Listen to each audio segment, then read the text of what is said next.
जैसा कि कल हमने सुना था परमहंस रामरतन महाराज जी के मुखारबिंद से कि जब दोबारा सदगुरु खोज में, धनी खोज में निकले हैं तो नियमबद्ध क्या रखते थे वो? 3 चीजें। एक साधना, दूसरा योग और तीसरा मनन, धर्म ग्रंथों का मनन अर्थात मंथन। ये 3 गुण लिख लिए, हम जीवन में अपनाएंगे। हाँ, लिखते जाइए। महाराज जी की क्वालिटीज हैं, जितना लेते जाओगे उतना लाभ होता जाएगा। तो इसमें से मनन माने वाणी मंथन, या कोई भी वाणी, बीतक, सेवा, पूजा, चर्चनी, कोई भी ऐसी चीज जिससे हमारे अंदर शुभ विचार आए, सत्य विचार आए, क्योंकि सत्य ही सुंदर है। असत्य के ऊपर कितनी मर्जी पॉलिश कर लो, असत्य, ये 14 लोग क्या असत्य है? क्या असत्य है सुंदर साथ जी? असत्य माने जो आज है कल नहीं रहेगा। तो असत्य सुंदर नहीं है, क्योंकि वो सदैव रहेगा नहीं। सोई सुहागिन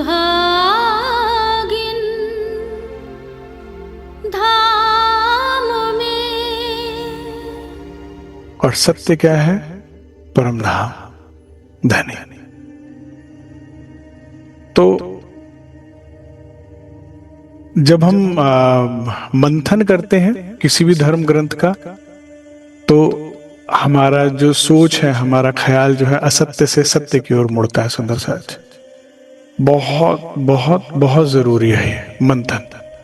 वैसे भी आपको याद होगा जब पांडव वनवास में विचरण कर रहे थे और एक तालाब का पानी बिना अनुमति पीने पर सारे पांडव मर गए, केवल एक युधिष्ठिर रह गए थे। याद है ये वाला प्रसंग? उसने कहा मेरे प्रश्नों का उत्तर दो तो पानी पी सकते हो। इन्होंने नहीं उत्तर दिया तो सारे मर गए, चारों पांडव। तो युधिष्ठिर जी ने कहा पूछिए। तो उसमें उन्होंने पूछा एक ऐसा मित्र बताओ जो संसार में तुम कहीं भी जाओ वहां वो साथ होता है। याद है किसी को? तो उन्होंने क्या उत्तर दिया था? विद्या, ज्ञान, लिया हुआ ज्ञान। वाणी, बीतक, चर्चनी, चितवनी से क्या मिलता है सुंदर साथ जी? ब्रह्म ज्ञान, समस्त ज्ञानों का राजा, सभी ज्ञानों से ऊपर। इस सृष्टि में सबसे ऊपर वेद कहते हैं, 4 वेद, फिर उससे नीचे 6 शास्त्र, फिर 18 पुराण, फिर 108 उपनिषद। ये सब तो सबसे सर्वोपरि वेद माना जाता है। लेकिन वेद भी शर ब्रह्मांड तक कुछ पर ब्रह्म की बात करता है वेद। मगर क्या लिखा था धर्म ग्रंथों में कि पूरा जानना है ब्रह्म को, तो वे आएंगे ब्रह्म मुनि, उन्हीं से तभी उजागर होगा। तो ये ब्रह्म ज्ञान। तो सबसे पहला क्वालिटी था महाराज जी का मनन, ऑलवेज लर्न, ऑलवेज एनहांस। दूसरी क्वालिटी क्या थी उनकी? योग, साधना। आज मैं महाराज जी को कि जैसे आगे की जीवनी मंथन कर रहा था ना, तो इतना अच्छा लग रहा था। बना बनाया वजूद गया सदगुरु के पास, बना बनाया। कैसा सुंदर जीवन है, कोई लगाव नहीं खाने पीने से, बस इतना कि शरीर चले और अच्छे से चले और साथ दे। खा खा के हमने स्वाद के चलते अपने शरीर को जितना रोगी कर दिया, ये साथ ही नहीं देता। महाराज जी को कोई लेना देना नहीं, कोई लालच नहीं खाने का, शरीर हल्का, कोई लालच नहीं पहनने का कि ये पहनना है वो पहनना है ऐसा है, तो उसमें उस तरह से हल्का। कोई लालच नहीं किसी से मिलने का, जुलने का, प्यार पाने का। एक धनी, एक परब्रह्म, एक उस परम आनंद की खोज, एक ऐसा साथ जो कभी साथ ना छोड़े। उन्होंने देख लिया, एक के बाद दूसरा, दूसरे के बाद तीसरा, सब साथ छोड़ छोड़ के जाते हैं। या तो छोड़ जाते हैं माता पिता की तरह, या फिर बदल जाते हैं ताऊ चाचों की तरह। अब सोचिए, केवल ताऊ चाचे थोड़ी, चाचियां इत्यादि कजन्स वगैरह जो भी परिवार के लोग होंगे जो कितने मिलजुल कर बैठते थे, सब गायब। तो महाराज जी उस एक साथ को ढूंढ रहे थे। तो उसके लिए योग, थोड़ा बहुत सुंदर साथ जी योगाभ्यास, थोड़ा सा हम प्राणायाम इत्यादि करें। और तीसरा था साधना, बार बार मन को साधना। अब सदगुरु खोज में पहुंच गए परमहंस रामरतन महाराज जी। चलते चलते चलते सोनगिरी, धनी ने भी कहा कितनी परीक्षा लो, अब घर लौट के जाएंगे नहीं, अब या तो मरना है या कुछ करना है। तो धनी कारज कारण बनाते हैं और सदगुरु रूप धर कर आते हैं। क्या आप बता सकते हो कि इंतजार किसका लंबा है, तनबाई का कि सदगुरु का? बता सकते हैं? सदगुरु स्वरूप श्री राज महाराज का, जो 400 साल से इंतजार कर रहे हैं, बार बार फेरे लेते हैं।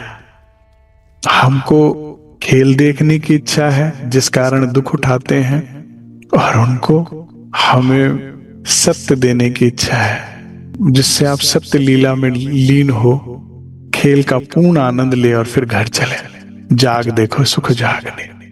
तो इंतजार लंबा है राज्य का, सदगुरु का। महाराज जी को बिल्कुल सच्ची बात है, सदगुरु से मिलकर आनंद होगा, परम आनंद होगा, लेकिन हमेशा राज्य का थोड़ा सा ज्यादा होगा क्योंकि वो प्यार ज्यादा करते हैं। इस ब्रह्मांड में चाहे उस ब्रह्मांड में रबद वहां किया था, अब नहीं करना कि किसका प्रेम बड़ा, अब जान जाओ धनी हम आपसे ही हैं, आप ही हैं, मैं हूं ही नहीं। क्या थी मैं क्या बनी हूं, ये बात मैं न भूलूं, तूने मुझे बनाया औकात में न भूलूं। अब सोनगिरी में जहां आए, कारज कारण बना कि किसी ने बताया कुछ कोटि के महात्मा है, जाकर भेंट करें। सोनगिरी के वहां पर एक राम मंदिर है जो कि साथ में ही शमशान घाट है, तो भयानक भी है। इस कारण से रोज पुतला जलता है, रोज वहां से चीख पुकार रोने पिटने की आवाजें आती हैं अपने प्रियजनों को खोने पर लोगों की। लेकिन रमणीय भी है क्योंकि चारों तरफ आज भी अगर आप सोनगिरी जाएं तो दूर दूर तक वन मिलेंगे आपको, पहाड़ मिलेंगे, एकांत मिलेगा। अब मुझे पता नहीं, जब तक मैं गया था तो कोई सीधा साधन भी नहीं जाता था वहां तक, इतना रिमोटली और इतना आइसोलेटेड बड़ा सुंदर एरिया है। तो महाराज जी वहां पहुंचे। अब वहां पर क्या घटना हुई, सदगुरु मिलन आज होना है, कैसे हुआ जरा सुनते हैं। ठहरे यही सुनिश्चित होकर खाना स्वयं बनाते थे, ध्यान रोज 8 घंटे का हो निर्द्वंद लगाते थे। महाराज जी की जीवनी से ना सुंदर साथ जी, हम सबके दिल में एक इच्छा उपज रही है कि राज्य बाप को, हमने भी आपको देखना है। ध्यान क्यों लगा रहे हैं? तुझे देखना है, तुझे देखना है, तुझे देखना है। नहीं उपज रही? ऐसा आवत दिल हुक्मे यूं इश्के आत्म खड़ी होवे, जब हक सूरत दिल में चुभे, जब मैं तुझे देखूंगी। तुझसे सुंदर कुछ भी नहीं है, तुझसे अपना कोई भी नहीं है, तुझसे प्यारा कोई भी नहीं है। मैं पूरी हो जाऊंगी। कितनी बार कितने जन्मों में दिल लगाया और दिल तोड़वाया, कितने जन्म खराब हो गए क्योंकि मैं तुझ तक पहुंची नहीं। मैं सच बता रहा हूं, इस बीतक को सुन के एटलीस्ट इतनी चोट लग जानी चाहिए, पूरे दिन में कम से कम एक आंसू तो बहाओ। राज जी आप कहां हो, मुझे आपको देखना है। एक बार तो आंखें बंद कीजिए। तुम कहते हो ना मेरे दुल्हा हो, मेरे प्रीतम हो, मेरे प्राण हो, तुम कहते हो ना मैं आपके सामने बैठी हूं, मैं क्यों मानूं, कैसे मानूं? दिखो ना, देखो। मैं जब छोटा था ना सुंदर साथ जी, 18-19 साल का, तो मैं बार बार राज जी को एक बात कहता था। मैं कहता था या तो तुम सामने आओ या फिर जो मेरे सामने है संसार में वहां जाऊंगा। फिर मुझे नहीं कहना मुझे तुम दिख नहीं रहे, ये दिख रहा है तो मैं यहां जा रही हूं। दावा पूरी दावे से बात करी और गलत बात तो नहीं मांग रहा था ना राज जी से। स्पष्ट कहता था मैं राज जी को, मैं कहता था आप कह रहे हो संसार छोड़ दो, हवा की पूरी के लिए हाथ की रोटी कौन छोड़ता है? पूरी दिख नहीं रही, आप कह रहे हो पूरी मिलेगी, रोटी छोड़ दे। पूरी कहां दिख रही है मुझे, रोटी ही दिख रही है, तो मैं क्या करूंगी? तुम आओ, एक गीत था, मुझे बड़ा पसंद था अपने इस समय दौर में। मैं कहता था, अगर तुम मिल जाओ जमाना छोड़ देंगे हम, तुम्हें पाकर जमाने भर से रिश्ता तोड़ देंगे हम। कृपा तो महसूस हो रही है आपकी, मैंने बहुत कृपा महसूस करी है राज जी की, सुंदर साथ जी। जिस पल से जीवन में श्री राज आए, अशुभ दूर जाता गया, अमंगल दूर जाता गया, सुरक्षा घेरा और मजबूत पाया मैंने। जो डराता था, जो दिल दुखाता था, सबको दूर धनी ने, वो पूरा सुरक्षा घेरा मुझे महसूस हो रहा था। कृपा हो रही थी, लेकिन दिल को तो प्यार चाहिए था ना, साथ चाहिए था। हम कृतार्थ तो थे राज जी के, लेकिन प्यार करना चाहते थे। तुमने कहा आ जाओ, तुझे पाकर जमाने भर से रिश्ता तोड़ देंगे हम। अगर तू हाथ पकड़, मैं सारी दुनिया छोड़ दूंगी, तू तो आ। बुलाया तो आते हैं, बुलाओ तो सही, इस रिश्ते को सीरियसली लो तो सही, और एक तरफ हो जाओ ना फिर। या तो वाणी सदगुरु सब झूठ है, या तो राजी है ही नहीं, तो फिर लगते हैं फिर माया में। एक तरफ तो हो जाओ, अगर है तो एक बार तो दावा रखो, एक बार तो बात करो उससे। नहीं, मैं गलत कह रहा हूं? एक बार तो दावा रखो कि है तो सामने आना, क्यों पर्दे के पीछे है, सामने आ। बात ही नहीं करी कभी हमने ऐसी। मैंने जब पहली बार सिंधी पढ़ी, पढ़ते मैं राजी से लड़ने लगा। हाँ सच्ची बात है, ये है वो है, रूहों की कोई गलती नहीं है, आप मिलो प्यार दो, है ना। पूरा सिंधी में क्या है कि मैं वकील बनती हूँ रूहों की और आपसे बात करती हूँ। तो मैंने कहा हाँ सही बात है, आप करो ये। तो मैंने बाद में सोचा, मैंने कहा तो श्रीमुख है, तो मतलब इंद्रावती के नाम से कह तो राजी रहे हैं खुद। फिर मैंने कहा राजी, आप मुझे आप अपने से लड़ना खुद ही सिखा रहे हो। निकला ये तो गलत है यार, राज्य से लड़ना, लेकिन सिखा आप ही रहे हो, क्यों? तो धनी कहते हैं, तू मुझसे ना वैसे भी लड़ती रहती है, लेकिन माया के लिए। चीजें ना पूरी हो ना, काम ना निकले तो लड़ती रहती है। मुझे बहुत अच्छा लगता है जब तू मुझसे मेरे लिए लड़ती है। प्यार करने वाले दिल का हाल पूछना कभी, जो तड़पता हो आपके लिए, और आप उससे जाकर लड़ो कि क्या बात है, तुझे मेरी याद नहीं आती, क्या बात है, तू मुझसे बात नहीं करना चाहता। ऐसा वो दिन नहीं निकलना चाहिए जिस दिन तू मुझसे बात ना करे। उसके दिल से पूछो क्या आनंद हो रहा होगा। हाय सच्ची।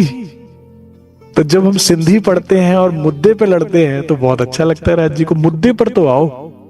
इस बीतक का यही लाभ है सुंदर साथ जी, कि अब तक जो दावा संसार में किया, अब राज्य से, अब तक जो प्यार का इरादा दुनिया से था, अब राज्य से। जो सुंदर साथ खाए पिए बैठे हैं, जिन्होंने ढूंढ लिया, देख लिया, वो तो कम से कम कर लो सुंदर साथ जी। जिनको अभी भ्रम है कि संसार में कहीं प्यार है, उनको तो धक्के खाने दो, चलो ठीक है। लेकिन जिसने एक बार तो हाथ पांव मार लिए, जो थोड़ा सा तो देख चुका है कि नहीं है यहाँ पर, माया के वादे ही वादे हैं सुंदर साथ जी, इरादे बिल्कुल नहीं है प्यार के। माया के सिर्फ वादे वादे साथ देने के। कौन साथ देता है? पूछो, किसी भी बुजुर्ग से पूछ लेना, किसी बुजुर्ग से पूछ लेना, कौन साथ देता है? एक मेरे राज्य। मैं एज ए टीनेजर बहुत कैलकुलेटिव था। मैं अंधश्रद्धा, अंधभक्ति वाला व्यक्ति नहीं था, लेकिन मैंने देखा चारों तरफ, बड़े बुजुर्गों को देखा, वाणी बीतक को देखा, सदगुरु की चर्चा, कहा हाँ सच्ची बात है। तो अब सदगुरु की शरण में महाराज जी आए हैं और हमें एक ही प्रेरणा दे रहे हैं, मुझे भी आपसे मिलना है। कि सूरत दिल में चुभे तब रूह जागी देखो सोए। मेरे को तो ना यही चरण बस बार बार दिल में चल रहा है। हक सूरत, कब ऐसा दिन आएगा जब आप सामने आओगे? चुभेगा। चुभने का मतलब दर्द वाला चुभना नहीं होता है, मीठी चुभन। पता नहीं, धनी ऐसे हैं जिनको देखने के बाद ना दुनिया में कहीं चैन करार ही नहीं आता, बस तुझे देख कर ही करार आता है। एक गीत है, मुझे बहुत पुराना लेकिन अच्छा लगता है। धनी से मिलने के बाद, हक सूरज चुभने के बाद क्या हो जाता है?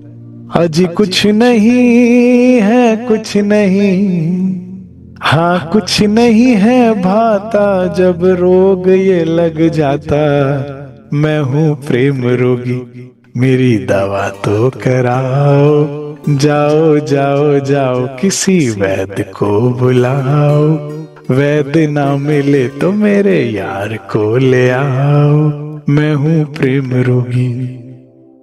दिल हमेशा से किसी को सर्वस्व सौंपना चाहता है, किसी को सब कुछ मानना चाहता है। आप देखना रूह का ना मूल स्वभाव यही होता है कि मैं किसी को अपनी पूरी दुनिया बना दूं, किसी एक को। और लेकिन दिल क्या चाहता है, उसकी पूरी दुनिया मैं हूं। ये यहां पर सिर्फ राज्य में ही संभव है। एक राज्य ही ऐसे हैं जो दिल हमारा चाहता है ना, राउंड द क्लॉक 24 आवर तू मेरे साथ रह, मुझे प्यार दे। ये कोई मनुष्य से संभव नहीं है। संभव है क्या? बेचारा काम पर भी जाएगा, नौकरी पे भी जाएगा, और भी। मेरी तो इतनी उम्र हो गई ना, देख लिए कितने प्रेम विवाह होते देख लिए। 18 साल की आयु से 45 तक जितने प्रेम विवाह होते देख लिए, जिन्होंने मतलब एड़ी चोटी का जोर लगा दिया कि यही मुझे प्यारी है या यही प्यारा, इसी से विवाह करना। शादी के बाद क्या है जी? अरे वीडियो गेम तो खेलूंगा, अरे टीवी तो देखूंगा, अजी दोस्तों में तो जाऊंगा, लड़ाई हो रही है खटाखट। अरे क्या शादी हो गई है तो क्या जेल कर दोगे मुझे? कहता यार तू तो कहता था तुम मेरी दुनिया है। अरे ऐसा थोड़ी होती है बात, अब घुटन होती है मुझे। संसार ऐसा ही है। एक मेरे राज्य ऐसे हैं, हक को काम कछु और नहीं, देना रूहो लाड लज्जत। उन्हें सुबह उठा दो, रात बिठा दो, दिन में बस क्या चाहती है तो तुझे क्या अच्छा लगता है बस। और जिस रूह को धनी स्वरूप का सुख मिलता है, धनी प्रेम का सुख मिलता है, वो और क्या चाहे। सुंदर साजी राज्य ऐसी कोई चीज नहीं जो हमें दे नहीं सकते, लेकिन जब राज्य सन्मुख आते हैं तो मजे की बात है, फिर कुछ चाहिए नहीं होता। फिर तो बस एक ही दिल करता है, अखियों को रहने दे,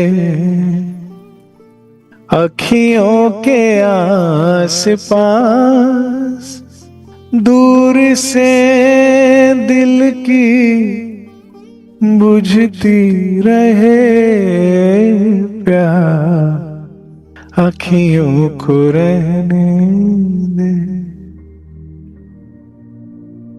महाराज जी ने पहली यात्रा में खोज करते करते हनुमान जी के दर्शन और उनकी शक्ति प्राप्त कर ली।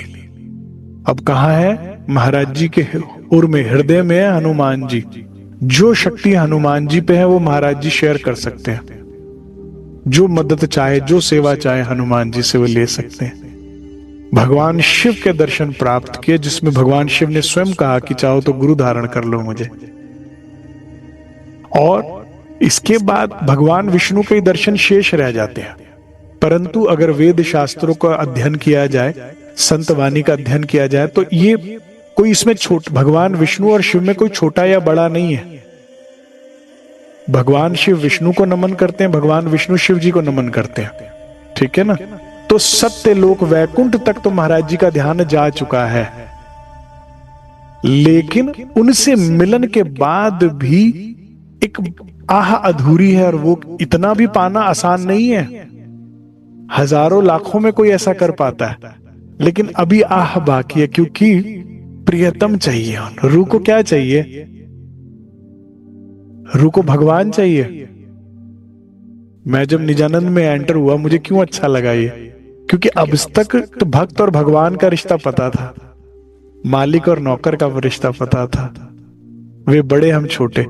ये राज्य महाराज है जो कहते मेरे साथ तू कौन है? मेरी अर्धांग। जो कहते हैं ऊंचे थाते यार बैठाइए, नीवे थाते बइये। खुद हमें ऊपर बैठाकर चरणों में बैठना पसंद करते हैं। यकीन आए तो रास पढ़िए। कैसे?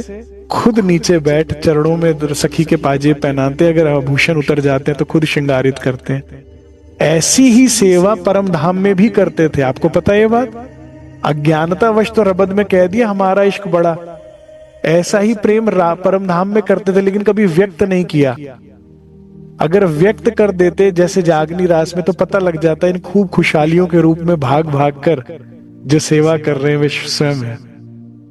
पशु पक्षियन के रूप में अपनी पीठ पर बैठाकर सवारी करके अति आनंदित हो रहे हैं। वो पशु पक्षी नहीं है, वो श्रीराज है।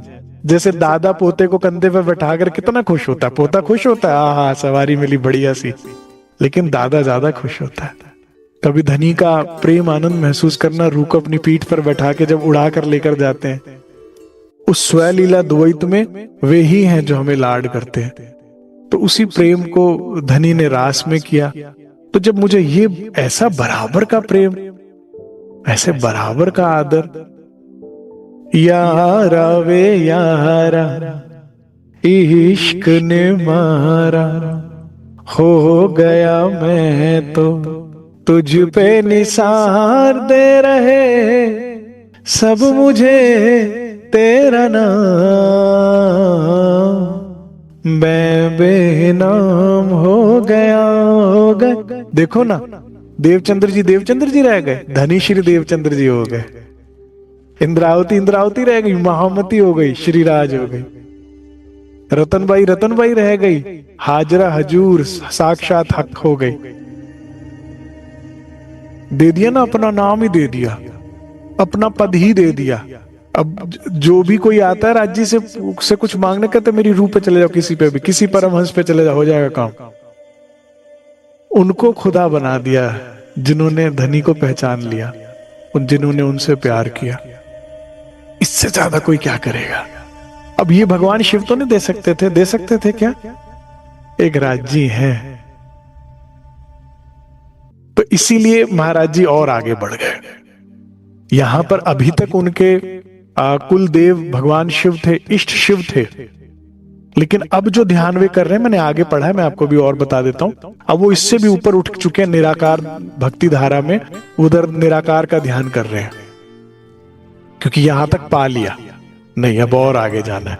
मन, ये दिल जो है ना रूह का, उसको नहीं चाहिए। भगवान शिव हुए, भगवान विष्णु हुए, क्या करते हैं? भक्तों को मिले तो ज्यादा से ज्यादा संसार में जो मांगा वरदान दे दिया ना, ठीक है। लेकिन इंद्रावती क्या कहती है? ना चाहूं मैं बुजुर्गी, मुझे संसार में सबसे बड़ा बना दो, लोग मेरे को आदर करें। ना चाहूं खिताब खुदाए, दुनिया खुदा मानकर मुझे दुनिया जाने। देखो कितने संत हुए, सूफी फकीर हुए, जिनको खुदा जानकर आज भी दुनिया मत्था टेकती है, उनकी समाधियों पर भी। कहते ये भी नहीं चाहिए कि मुझे दुनिया खुदा माने। इश्क दीजो मोहे आपने, मेरा यही सो मुद्दा है, मेरी खुराक इश्क है। मुझे आपको बैठकर निहारना है, मुझे आपको हेड़े से लगाना है, मुझे आप में उस अनंत प्रेम को पाना है जिसमें मैं तो खत्म हो जाऊं, बस प्रेम रह जाए। हाय, बिना स्वाद चखे ना ये बात कितनी फीकी लगती है। जो मैं बोल रहा हूं ना, इस बात में कितना सुख है, ये चखे बिना नहीं जान सकते। प्रेम कहते किसे तुम्हें पता ही नहीं, प्रेम इश्क। और देख लो तो कोई ऐसा धर्म ग्रंथ नहीं मिलेगा, कोई ऐसा संप्रदाय नहीं मिलेगा पूरे पृथ्वी में जो इसकी बात ना करता हो। ईसा मसीह ने कहा God is love, love is God. Quran का सार क्या है? इश्क से खुदा को पाया जा सकता है।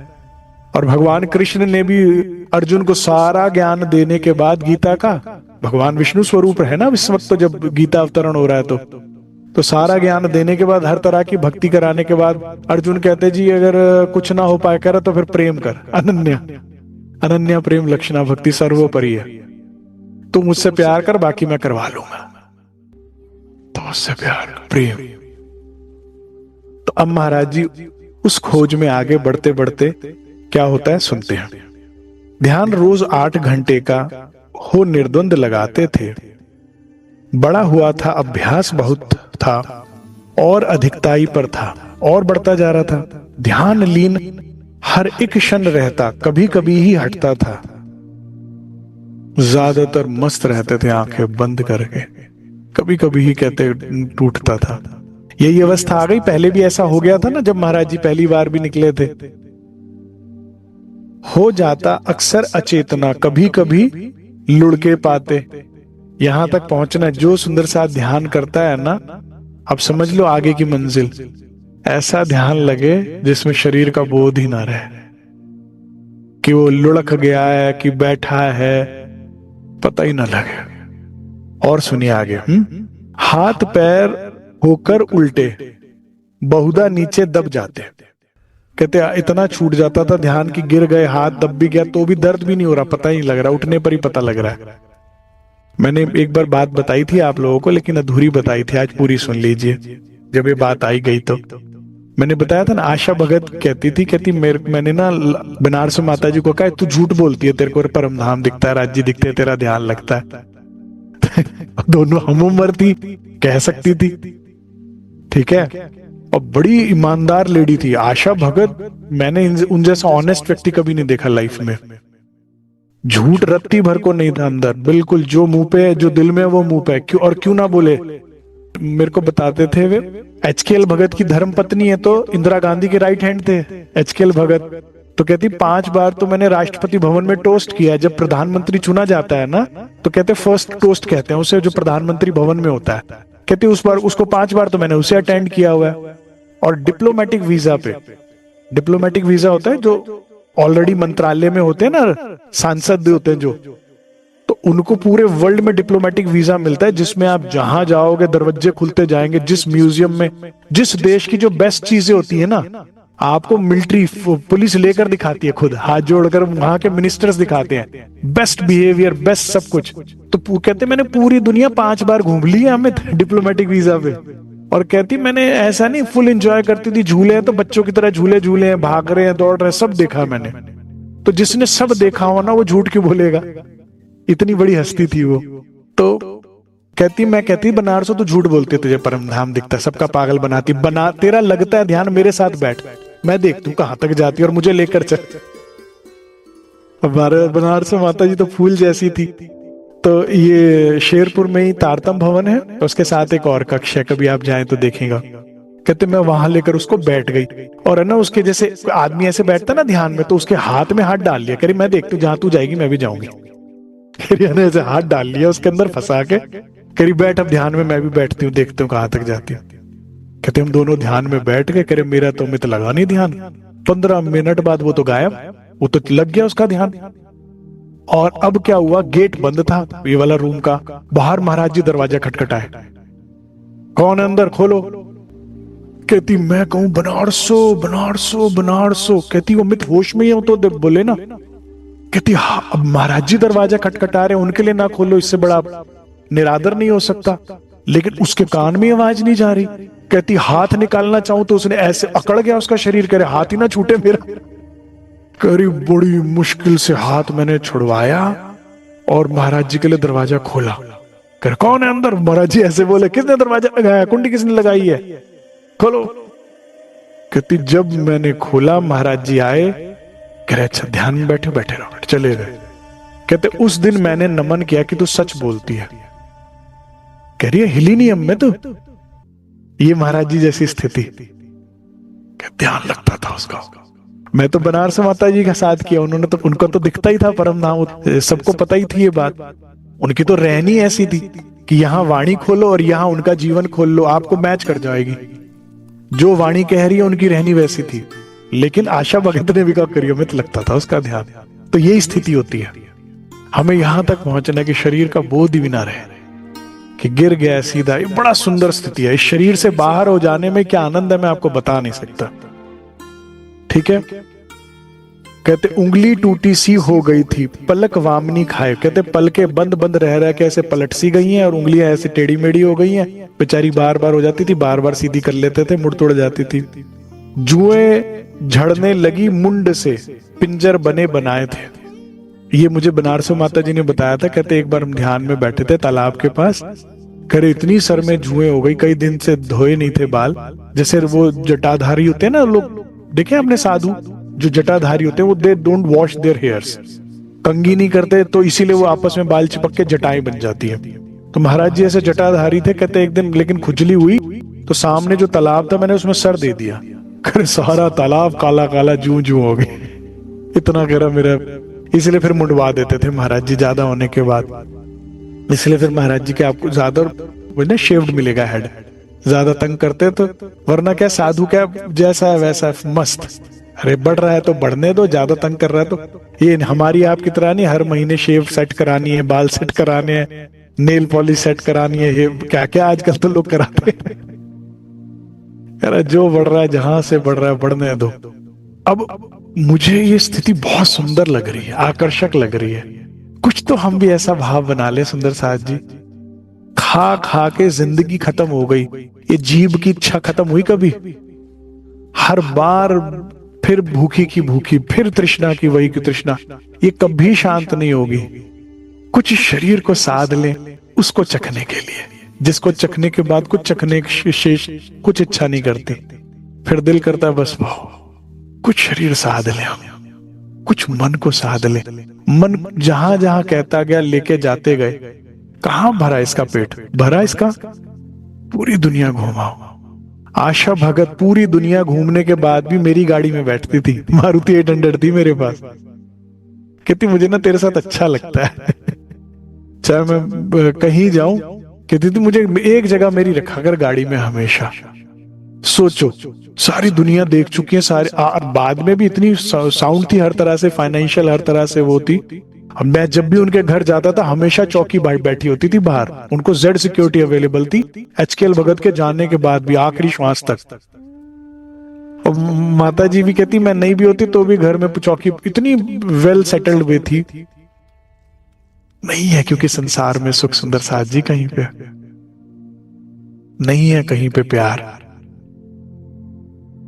मुझे आशा दी बताते थे एचकेएल भगत जो इतने बड़े मिनिस्टर थे कि अपने परिवार के आगे रिश्तेदारों के रिश्तेदार के आगे रिश्तेदार, ठीक है, मामा के चाचा के बेटे के भतीजे की भी कोई रिक्वेस्ट ले आया ना जी, वो उनके दूर के आपके ये है इनका ये काम कर दो, उसको भी वेल सेटल कर दिया। मिनिस्टर थे, क्या नहीं था उनके हाथ में, नौकरी चाहिए लग गई, बिजनेस फैक्ट्री डालनी है जमीन चाहिए ले लग गई, बिजली फ्री चाहिए ले हो गई, सबको वेल सेटल किया। और ऐसे एचकेएल भगत कहते हैं जब आखिरी 2 साल हुए, जब शरीर बिल्कुल बीमार के आखिरी के 2 साल हॉस्पिटलाइज्ड रहे, एक जना पूछने नहीं आया, नॉट ए सिंगल पर्सन पूरे 2 साल में। क्या पाओगे यहां पर? संसार केवल स्वार्थ का भरा हुआ है। इस मैं खुदी के ब्रह्मांड में मैं मुझे अंदर से भाव बना, मैं कहा इससे ऊपर तो नहीं जा पाऊंगा। और यहां तक भी पहुंचने के बाद भी प्यार नहीं मिलना तो क्या फायदा? आशा दी खुद कहती थी, कहती मैं खुद भी नहीं जाती थी, मुझे कोई कहता था मैं कहता नर्सें हैं ते सही रख रही हैं ख्याल। अस्पताल में ऐसे पड़ा हुआ ड्रिप लगाई हुई है उसको बेचारे को, क्या मिलेगा? और इसके विपरीत राज्य कभी अकेला छोड़ते हैं? कभी नहीं छोड़ते। वो अस्पताल छोड़ो ऑपरेशन थिएटर तक घुस जाते हैं जहां कोई अनुमति नहीं है। मैंने कई बार बताया ना कि एक सुंदर साथ का ऑपरेशन था और सो नहीं सकते, मतलब कई बार होता है एनेस्थीसिया देके बेहोश करके ऑपरेशन करते हैं, लेकिन किसी किसी ऑपरेशन की डिमांड होती है कि आप नहीं कर सकते उसको बेहोश, ताकि पेशेंट का हर पर ध्यान रखा जाए कि कुछ हुआ नहीं उसे। तो डर लग रहा था सुंदर साथ को इस बात के लिए, भाई आपके ऑपरेशन थिएटर अपने आप में डरावना होता है सुंदर साथ जी, राज्य ना करे दुश्मन को भी वहां जाना पड़े। कहते मुझे डर लगा तो सरकार आ गए सामने, कहते अब डॉक्टर कहे बार बार इधर मुंह करो, कहते मैं बार बार इधर कर लूं। कह रहा बहन जी आपको कहा इधर मुंह रखो, कह रही सरकार मुझे औथे दिख दे पे, तू ऐथे कह रहा है, तुझे जो करना कर मैं उधर ही देखूंगी। आशा भगत ने भी मुझे ये प्रसंग अपना बताया था, कहते मैं एक बार मैं हॉस्पिटलाइज्ड हुई, ऑपरेशन थिएटर से लेके 3 दिन तक महाराज जी मेरे सर पर खड़े रहे, ऑपरेशन थिएटर में खड़े रहे, फिर उसके बाद वार्ड में आई तो खड़े रहे। तीसरे दिन मैंने कहा महाराज जी आप थक गए होगे, आराम कर लो, आप जाओ, मैं ठीक हूं, अब मुझे डर नहीं लग रहा।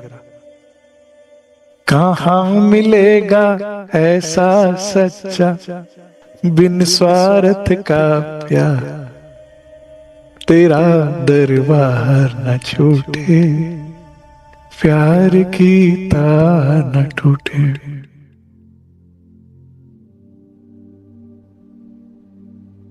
हम फकीरी के रास्ते पर चले ना सुंदर साथ जी, तो माया मुझे अंदर से डराती थी, कहती है पैसे को नहीं देख रहा, बच्चे नहीं कर रहा, तो कल को भूखा मरेगा तू, और भूखा तो मरेगा, कोई इलाज कराने वाला नहीं होगा, बीमार पड़ जाएगा तो कोई लेके जाने वाला नहीं होगा अस्पताल में, इलाज का पैसा नहीं होगा, क्या करेगा, माया डराती थी। तो प्रेम उछाल पर होता है ना, तो सोचता वो थोड़ा दीवानापन होता। मैंने कहा बिना इलाज के मर जाएंगे, चाहिए राजी, खत्म बात, हम नहीं लगेंगे माया के काम में। क्या होगा, बिना इलाज के मर जाएंगे, दुनिया में होते ही है, पहले लोगों को तो पता ही नहीं लगता था क्या बीमारी हुई है। और हमने धनी से विश्वास नहीं किया, हमने प्यार किया। ईमान कहता कुछ नहीं होगा, इश्क कहता जो होगा मंजूर है, तू चाहिए। हमने प्यार किया। तो इतना समझ लो भाई, राज्य जितना कोई ख्याल नहीं रख सकता, कोई नहीं ख्याल रख सकता, हथेलियों पे रखते हैं। मैं आपको अपने अनुभव से बता रहा हूं, जितना ख्याल, जितना प्यार राज्य कर सकते हैं, 100 परिवार, रिश्तेदार, संसार के जने नहीं कर सकते। जिससे मिनिस्टर होता है वो तो समाज का सेवक ही तो होता है। आजकल भगत ने कितनों का काम किया होगा, कितनों के घर बनवाए होंगे, लेकिन एक नहीं आ रहा। और जिसने धनी को कमाया वो 100 पे भारी है, वो एक। जैसे फूलों पर वो रखते हैं, क्या बताऊं मैं आपको उसके प्यार का। मेरे को चल थोड़ी सी बता देता हूँ, सारी नहीं बताऊंगा, लीलाएं बहुत होती हैं। मेरे को हिप इंजरी हुई, मैंने कहा मैं ठीक हूँ, हॉस्पिटल चला जाऊंगा। एक व्यक्ति कितने किलोमीटर चल कर आ रहा है, नहीं गाड़ी मैं चलाऊंगा। कहा चलो ठीक है, एक जना बहुत है। दूसरा कह रहा नहीं हम भी आएंगे।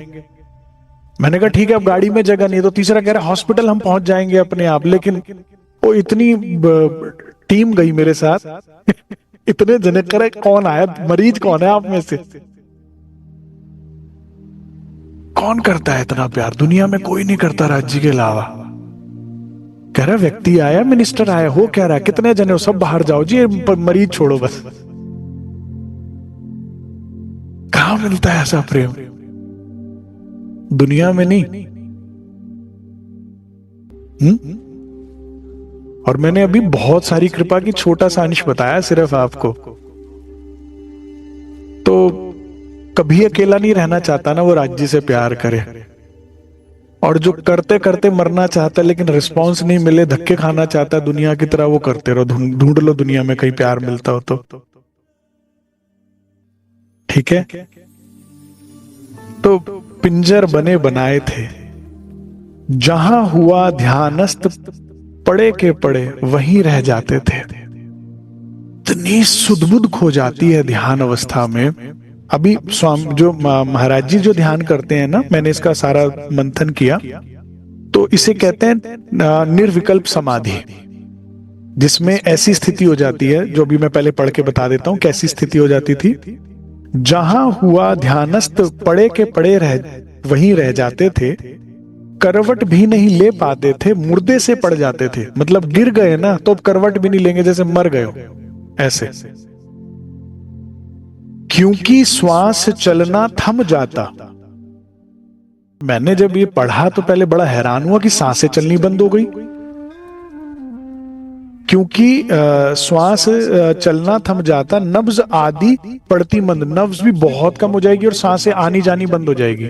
तो फिर जब मैंने इसका मंथन किया ना सुंदर साथ जी, तो इसे निर्विकल्प समाधि कहते हैं। इसमें प्राण शक्ति जो है वो स्थिर हो जाती है और श्वास आनी जानी बंद हो जाती है। अंदर की अंदर रह जाएगी, बाहर की अगर बाहर निकली है तो बाहर रह जाएगी। ठीक है, और इसमें क्या होता है, इस समाधि को आज से पहले, महाराज जी से पहले बहुत सिद्धों ने प्राप्त किया ये समाधि अवस्था जो है। जैसे इसमें आदि शंकराचार्य जी का नाम आता है, इन्होंने निर्विकल्प समाधि लगाया करते थे। रामकृष्ण परमहंस, आपने नाम तो रामकृष्ण परमहंस जी का तो सुना ही होगा। स्वामी विवेकानंद, लाडी महाशय, रमन महर्षि और परमहंस योगानंद जी, ये कुछ प्रसिद्ध नेम है। बाकी तो बहुत सिद्ध हुए हैं ऐसे जिन्होंने ये समाधि प्राप्त करी है, जिसमें श्वास भी रुक जाती है। पुराने काल में तो बहुत ऋषि मुनि हुए हैं ऐसे, क्योंकि क्या होता है, जीवन जो है श्वासों पे गिनती पे होता है कि एक मनुष्य की इतनी श्वास दी है, लेकिन वो श्वास ही रोक लेते थे तो इसलिए हजारों साल जी जाते थे पहले ऋषि मुनि। अब श्वास ही नहीं आ रही जा रही तो, और क्लॉक रुक गई, और क्लॉक ही रुक गई तो लंबे जी जाते थे, हजारों हजारों वर्ष जी जाते थे ऋषि मुनि। और इसमें भी चेतना जो है बहुत आनंद प्राप्त करती है। ये 14 लोकों से ऊपर निराकार की समाधि है। कबीर जी यहाँ तक की बात करते हैं। इसके अलावा और भी बहुत से धर्म संप्रदाय, और जैसे मैंने नाम बताया महापुरुषों ने वहां का ध्यान किया। इस शून्य अवस्था का, निराकार परमात्मा का, जो ये ब्रह्म का निराकार स्वरूप मानते हैं और उसमें लीन हो जाते हैं, एक रूपता महसूस करते हैं। बड़ा आनंद है। इसको मैं अगर लेमन लैंग्वेज में बताना चाहूं ना आपको, बिल्कुल सरल शब्दों में, कि आपको ये बातें नहीं समझ में आ रही, तो राज्य कृपा से एक दिन आएगा आपका जिसमें इतने आप हो जाओगे, ध्यान आपका ऐसा हो जाएगा जिसमें कोई भी विचार नहीं, शून्य। जैसे अगर आपको स्पेस ले जाकर छोड़ दिया जाए, तो जब एयर ट्रैवल नहीं करती तो जीरो साउंड हो जाएगी। जिस दिन आप उसको महसूस करोगे ना, that would be an ultimate peace. बहुत अच्छा लगेगा आपको, बहुत अच्छा लगेगा। जैसे कभी मैं ऐसा किया करता था, आप भी चाहो तो कर सकते हो। किसी भी पानी के तालाब में या उसमें स्विमिंग पूल में आप पानी के अंदर डूब जाओ और फिर बैठ जाओ आंखें बंद करके। उसमें शोर नहीं आता क्योंकि पानी, हवा नहीं आ रही, आवाज नहीं आती, तो आप देखना कितना अच्छा लगता है। उसमें करके देखिएगा। तो शून्य समाधि जिसमें आपको कोई शोर नहीं, कोई आवाज नहीं, कोई विचार नहीं, ऐसा लगेगा इतना हल्का, आप उसमें तैरोगे, उसमें डूबोगे। तो ये शून्य समाधि है और निराकार उसमें स्वरूप में, उसमें कोई चिंता नहीं, कोई फिक्र नहीं, कोई कुछ नहीं। इट्स लाइक ए सॉफ्टवेयर जो आपके मोबाइल में डाल लेते हो ना, वो उसको जब दबा दो तो अननेसेसरी एप्स बंद कर देता है। तो क्या होता है, मोबाइल की परफॉर्मेंस बेटर हो जाती है। तो ऐसे ही आपका परफॉर्मेंस बेटर हो जाता है, ब्रीदिंग और अच्छी होती है, आनंद हो जाता है। इसको सूफियों ने कहा, चाह मिटी चिंता मिटी मनवा बेपरवाह, जिसको कुछ नहीं चाहिए वो शाहो का शाह। आप अपने वास्तविक स्वरूप, चेतना स्वरूप, जो परमात्मा का अंश है, उसका अनुभव करने लगते हैं। और ऐसे महापुरुषों के हाथ में प्रकृति हो जाती है, उनके इशारों से चलती है प्रकृति। फिर वो प्रकृति जो सबको अपने अधीन लेकर चलती है, वो प्रकृति आपकी बात मानती है फिर, क्योंकि आपने अपने सत्य स्वरूप को जान लिया कि आत्मा परमात्मा का अंश है। ठीक है, देह भाव से ऊपर उठना। तो ये महाराज जी यहां तक पहुंच चुके हैं। ठीक है, ये सत्य लोक से भी ऊपर की चीज हो गई ध्यान, अब यहां तक पहुंच चुका है महाराज जी का। लेकिन अभी भी प्रीतम नहीं मिले हैं। शांति तो मिल गई है, आनंद कोई बात नहीं, सदगुरु मिलने वाले वो भी देंगे। सुनते हैं जरा कैसे होता है। ठीक है, अब ये महाराज जी क्यों बता रहे हैं सारी बात, इसको सुनते हैं। अब ऐसा हो जाता था कि श्वास चलनी बंद हो जाती थी, अब सांस ही आ जा नहीं रही और नब्ज भी धीमी पड़ गई। तो बहुत ध्यान से ना देखो तो रीड ही नहीं कर पाओगे कि नब्ज भी चल रही है कि नहीं चल रही है। एक रोज क्या हुआ, अब ये सारी बात इसीलिए बता रहे थे इस घटना के लिए, कि एक रोज मंदिर में थे हम, सन्मुख थी प्रतिमा श्री राम। अब भगवान राम के सामने ध्यान अवस्था में बैठ गए। महाराज जी साकार का ध्यान नहीं करते थे, क्योंकि भगवान शिव तक तो दर्शन कर चुके हैं ना, तृप्ति हुई नहीं है, तो इससे ऊपर निराकार का करते हैं। भले ही भगवान शिव की भगवान राम की मूर्ति के आगे बैठे हुए हैं। ध्यान हुआ अंतर्मुख इतना, वायु होने लगी अपान। अपान मतलब आनी जानी बंद हो गई, श्वास जो है। सुध न रही हमें बाह्य की, मानो चोला छूट गया। बाहर की सुध नहीं रही, मतलब कि बाहर का शोर आवाज कुछ नहीं आ रही, क्योंकि शोर मच गया कि सीताराम महात्मा गुजर गए, लेकिन आवाज ही नहीं आ रही उनको। देख अवस्था अपनी ऐसी, दर्शक गण में शोर मचा। अब मंदिर है तो मंदिर में जो दर्शन करने आए उन्होंने देखा बेचारा साधु गिरा हुआ है और सांस चल नहीं रही, मर गया बेचारा लगता है। चारों ओर इकट्ठे हो गए अपने आ करके लोग, छा गया एकदम गली कूचे, किया कफन काठी तैयार। समाचार पहुंचा सारों में, मरा पड़ा है एक फकीर, उसको अजल मजल करवा दो, उठवा दो यह मृतक शरीर। कि भाई सब में शोर मच गया, गांव में भी ये बात चली गई कि बेचारा फकीर कोई गुजर गया मंदिर के अंदर, तो चंदा इकट्ठा करके उसको लकड़ इत्यादि का इंतजाम करा के कफन दफन का इंतजाम करा देते हैं। चंदा हुआ गली कूचे, किया कफन काठी तैयार। ठीक है, वो क्या कहते हैं, वो जो कफन उड़ाने का होता है, काठी मतलब वो जिसपे शव को लिटाया जाता है, वो सारी व्यवस्था कर दी गई। होने लगे एकत्रित वैद। अब किसी ने वैद को ही बुला लिया कि भाई वैद जी देख लो आप शायद, तो वैद ने भी कहा जी नहीं बचे ये।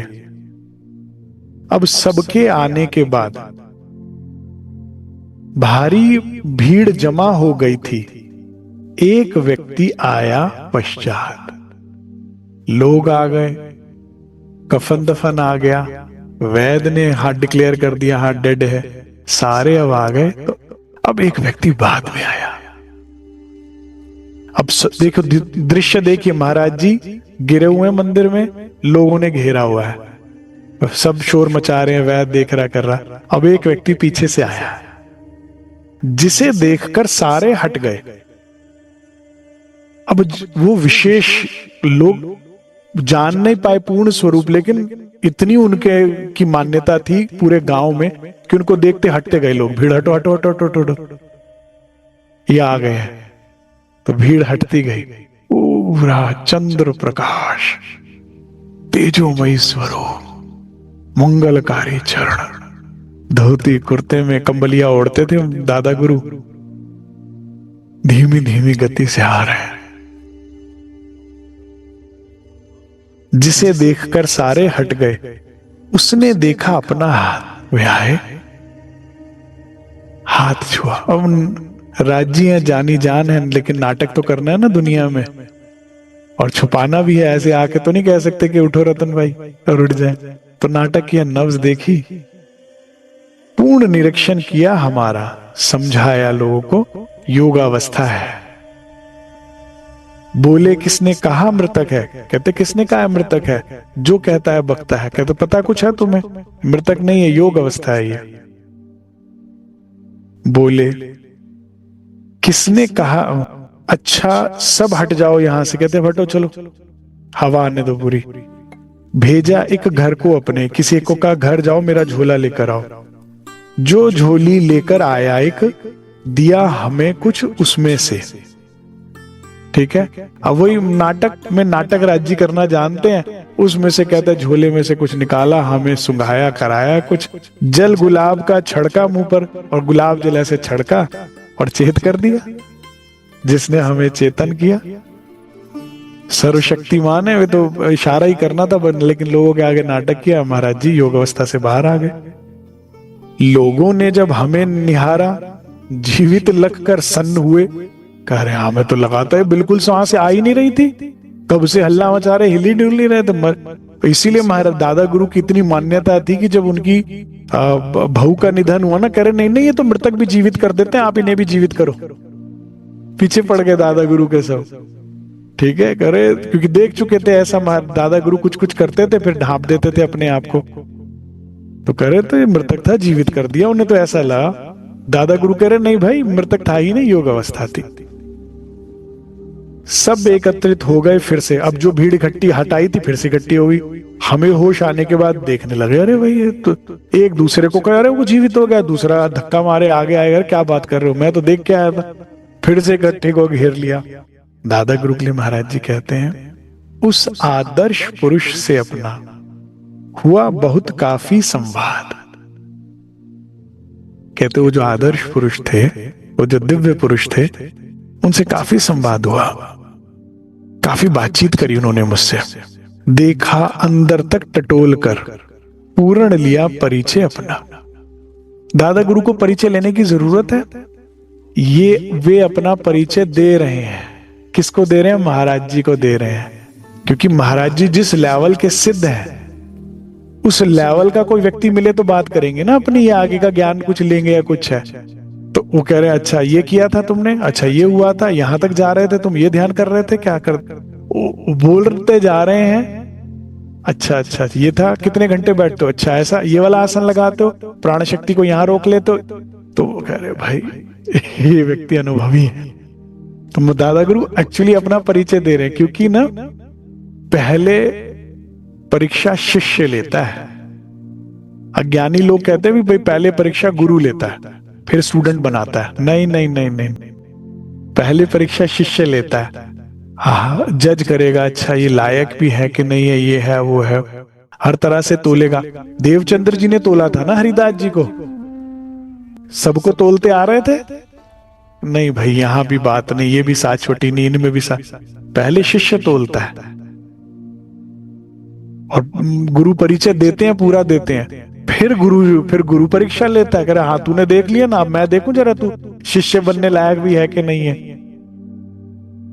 फिर हमारा सेवा, फिर हमारा समर्पण, फिर हमारा धनी को पाने का भाव, फिर वो तोला जाता है। उसके माफक आगे की बातचीत करी जाती है। गुरु परीक्षा क्यों लेते हैं? ताकि और जितनी समझ में आई है उससे आगे की बात दी जाए। तो अपना परिचय उन्होंने दादा गुरु दे रहे हैं इस तरह से, देखा अंदर तक टटोल कर, पूर्ण लिया परिचय अपना। नहीं तो क्या महाराज जी दादा गुरु की बात मानते? यहां से कहा सोमेश्वर जाओ, वहां मिलते, महाराज जी नहीं मानते। अभी तक रुके हैं किसी के? मठाधीश ने पहले भी कहा था वहां के बालाजी के, मुझे गुरु बना लो, करे नहीं। शिव जी कह रहे, करे नहीं। लेकिन दादा गुरु ने जहां तक की अवस्था थी वहां तक की बात करी, तो समझ गए कि ये पारखी हैं। तो इस तरह से दादा गुरु ने अपना परिचय दिया।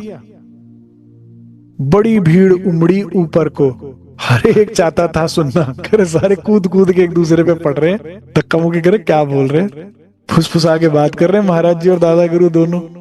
इनके बाल पल्ले ही पड़नी नहीं है बात जो हम हो रही है।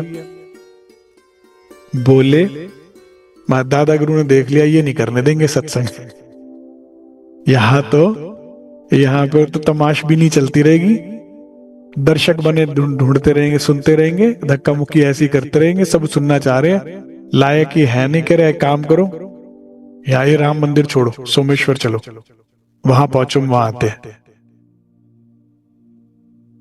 सब सुनना चाहते थे। बोले अच्छा, सोमेश्वर में ठहरे आप वहां पहुंचकर। कौन बड़ा है, गुरु बड़ा है कि शिष्य बड़ा है? गुरु बड़ा होता है, लेकिन कैसे बोल रहे हैं, करे आप वहां जाइए, आप वहां जाके ठहरिए। ये बड़प्पन होता है बड़ों का, कि जो आदर योग्य है वो आदर देते हैं, जो खुद आदर योग्य है। तो महाराज जी को दादा गुरु बड़े प्यार से कहते हैं। बोले अच्छा, तो यहां तो ये बात करने नहीं देंगे, सत्संग नहीं करने देंगे। सोमेश्वर में ठहरे आप वहां पहुंचकर, जगह बहुत ही उत्तम है, तुमको देखो जरा पहुंच करके, करे देखिए आपके लायक है कि नहीं, लेकिन मेरी अजमाई हुई ये जगह, वो बहुत उत्तम जगह है, वहां अच्छे से सत्संग ध्यान हो पाएगा।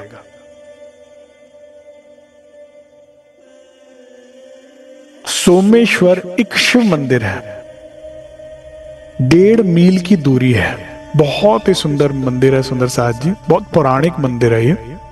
सोनगिरी गांव से जो है 1.5 मील, लगभग मान लीजिए 2.5 किलोमीटर।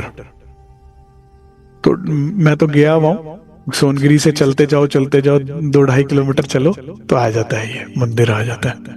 भगवान शिव का मंदिर है, ऐसे 5-5, 6-6 फुट चौड़ी जो है दीवारें हैं, पौराणिक जैसे मंदिर हुआ करते हैं, और ज्यादा हाइटेड नहीं है, आपको थोड़ा झुककर चलना पड़ता है। आप प्रणाम या ध्यान ही कर सकते हैं इस मंदिर के अंदर बैठकर, ज्यादा घूम फिर नहीं सकते।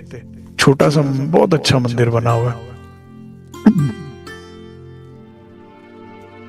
और ये कई तरह से उत्तम है, समझते हैं कैसे कैसे उत्तम है। गांव से ये दूर है, और ये इतने मैं जब गया था, आज से 10 साल पहले गया था सोमेश्वर मंदिर में और इधर सोनगिरी में, तो तब भी इतने वो मतलब वेकेंट था ना, कि दिन में भी वहां कोई आदमी नहीं आया। पूरे दिन हम वहां रुके, दिन में भी वहां लोग नहीं आते जल्दी से, डर के मारे या वैसे करके। तो रात तो खैर भूल ही जाइए। और मैं तब रुका था, तो सोचिए महाराज जी मेरे से 90 साल पहले करीबन रुके थे वहां पर, तो और कितना घना जंगल होगा, मैं सोच के हैरान हुआ कि और कितना एकांतिक होगा यहाँ पर, और कितनी वहां पर चीज होगी जो महाराज जी जब ठहरे होंगे। तो इसलिए बहुत उत्तम चीज जगह थी हर तरह से, कि दादा गुरु के आबादी के नजदीक है, आना जाना आसान है, लेकिन टोटल एकांत है, कि जैसे जंगल में ही बैठे हुए हैं, कोई डिस्टरबेंस नहीं, जीरो इंटरप्शन। जिसकी छटा बहुत सुंदर है, अपनेपन में पूरी है, पूरी भगवान शिव का मंदिर ऐसी है जैसे शिव पुरुष जैसी वहां रुक सकता है, ध्यान करने वाला ही रुक सकता है वहां पर। चारों तरफ जंगल है, प्रांगण है, थोड़ा सा एक कुआं भी है, नहाने धोने के लिए साधु को क्या चाहिए, बस पीने के लिए पानी, नहाने के लिए पानी चाहिए, वो कुआं भी वहीं पर है, नहाओ धो पानी पियो और बैठ जाओ ध्यान में, ठीक है। तो हर तरह से उत्तम था। 8 पहाड़ों से घेरे में ये मंदिर जो है, चारों तरफ आप घुमाकर देखना नजर, तो आपको 8 पहाड़ गिन सकते, चारों तरफ वैली जैसा मिलेगा आपको, तो बहुत अच्छा लगता है। 8 पहाड़ों से घेरे में देवालय है, घिरा हुआ। ये देवालय का मतलब क्या होता है, देवता का स्थान, देवालय भगवान शिव का। पहले देवालय शब्द कहां के लिए आया सुंदर साथ जी, याद है? जब महाराज जी के पिताजी जी लेके जाते थे शिव मंदिर में, देवालय वहां लिखा था शब्द। योग्य है अपने वह मंदिर हर दृष्टि से नपा तुला। महाराज दादा गुरु कहते हैं, मैंने हर तरह से नाप तोल कर देखा हुआ है, आपके लिए योग्य है, अकोमोडेशन बेस्ट है, चिंता ना कर रूजा। जो तू चाहता है, जो मैं चाहता हूं, वो वही संभव होगा, कोई चीज की कमी कुछ नहीं होगी, हर तरह से नपा तुला है। महापुरुष की इस प्रकार की वाणी सभी सुनते थे। दया भाव दर्शाकर मेरे ऊपर कुछ सज्जन बोले थे। कहते ये सुनने के बाद कुछ महापुरुष जो है दया दृष्टि रख के मेरे ऊपर क्या बोल रहे हैं, आप जानते तो है सारा क्या है छिपा वहां का राज, सभी जानते उस मंदिर को, उसकी चर्चा है सब में। कह रहे सब तो जानते, आप भी जानते हो, वहां की चर्चा अक्सर रहती है, उसमें प्रेत आत्माएं रहती हैं, विख्यात नगर भर में। कह रहे नगर में कौन नहीं जानता, वहां प्रेत आत्माएं क्या क्या नहीं होता रहता वहां पर कुछ। अब शिव जी का स्थान है तो ये तो होंगे ही ना। शिव जी की सेना में कौन होते हैं? तो वो कह रहे वहां कुछ ना कुछ ऐसा चलता ही रहता है, तो वहां ना भेजो इनको। उसमें हाँ, कोई पुजारी और महात्मा जब उसमें टिक नहीं पाता, कह रहे देख तो लिया, कोई पुजारी नहीं वहां टिकता, इस चक्कर कोई महात्मा नहीं टिकता, आप जानते नहीं है क्या? और जब हम गए थे तब भी नहीं था, 90 वर्ष बाद मैं गया हूं वहां पर, तो तब भी हम जब गए तो एक पुजारी जी आए, कर हम पूजा करते चले जाते हैं, रुकते नहीं है। आप लोग आए तो हम आए हैं, अब की स्थिति में नहीं जानता, 10 साल पहले की बात बता रहा हूं। तो कह रहे कोई टिकता नहीं, यहाँ टिकने नहीं देते, यहाँ जो भी शक्ति है यहाँ पर, तो कहाँ भेज रहे हो इनको? तो फिर इनको वहां ना भेजो, अपनी समझ नहीं आता। वो जो महापुरुष है, हमें नहीं समझ आ रहा भाई साहब, आप वहां क्यों भेज रहे हो महाराज? तो महाराज जी कहते हैं, दादा गुरु कहते हैं, जिनकी रक्षा पर वे खुद हो उसको कभी ना कुछ होता। कहते जिसको वो बचाना चाहे उसे कोई मार नहीं सकता, और जिसको वो मारना चाहे उसे कोई बचा नहीं सकता। फिर किस बात की चिंता? मरने वाला ही मरते हैं, जो मरा उसकी मृत्यु समय थी, उसी को सब कुछ होता है, ठीक है? उसकी इच्छा के अनुसार कुछ नहीं होता, चिंता की कोई बात नहीं है। हमें सांत्वना देकर बोले, ठीक है? तो ये बात ऐसा कहा, दादा गुरु ने सबको समझाया। हमें सांत्वना देकर बोले श्री स्वामी नारायण दास। उनको नारायण दास जी भी कहते हैं और राज नारायण जी भी कहते हैं, 2 नामों से। कुछ सुंदर साथ राज नारायण जी कहते हैं, कुछ लोग नारायण दास जी कहते हैं। कहते स्वामी जी ने हमें ऐसा कहा कि वहां जाइए, सांत्वना दी, चिंता ना करो, मरने वाला ही मरता है, प्रातः ही हम मिला करेंगे, जाकर सदा तुम्हारे पास। कर मैं रोज सुबह आया करूंगा आपके पास, वहां जाइए। अब अपनी परीक्षा दादा गुरु दे चुके हैं, तो महाराज जी फौरन बात मान गए। और महाराज जी की परीक्षा नहीं लेंगे अब दादा गुरु? अरे ले तो चुके हैं, और कितनी लेंगे? इससे ज्यादा ले सकते हैं क्या राज जी परीक्षा? इससे ज्यादा कोई कैसी चाहना, कोई क्या है वैराग्य, क्या है महाराज जी के हृदय की बात।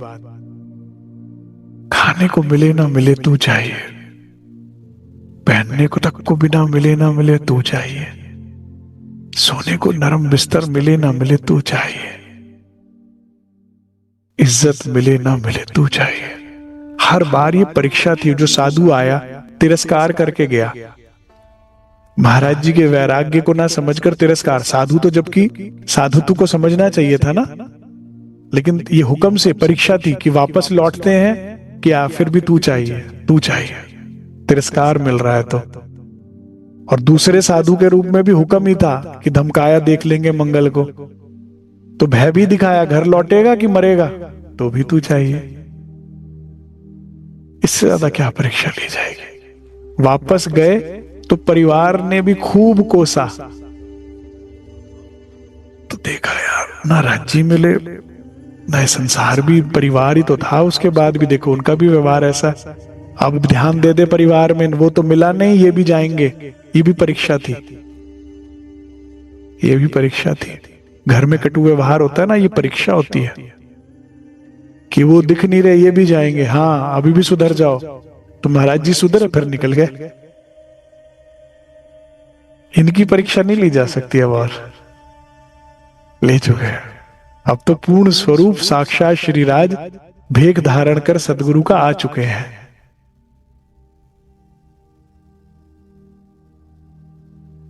मैं आज जब बी तक पढ़ रहा था ना, तो मैं खुश हो रहा था। मैं कहा राज जी सदगुरु मिल गए, सदगुरु मिल गए महाराज जी को। तो राज जी कहते मिल गए। मैंने कहा दोबारा क्यों पूछ रहे हैं, मिल तो गए। कह रहे हाँ मिल गए। तुझे मिले, हमें मिले, नहीं मिले, मिलकर भी नहीं मिले हैं। ये मिलना है जिसमें गुरु देने को तैयार हो जाए, अंदर उड़ेलने को तैयार हो जाए। पात्र तैयार तो हो। वो मिलना वो किस काम का कि मिलन तो हुआ लेकिन अंदर उड़ेला नहीं जो अंदर है उनके। याद करो देवचंद्र जी किसको मिले, एक इंद्रावती जी को मिले हैं, जिसने कहा तुम देखो मैं क्यों ना देखूं। अंदर का सौदा मांगा और परीक्षा में पास हुई हर, तो उनको उसको मिले ना। नहीं तो गांगजी भाई को मिलकर भी नहीं मिले, क्या फायदा हुआ। सोचो इतने घर सदगुरु को, हम तो सदगुरु मिलन चाहते हैं, उनके तो घर बैठा लिया और फिर भी आत्म जागृत नहीं हुई। तो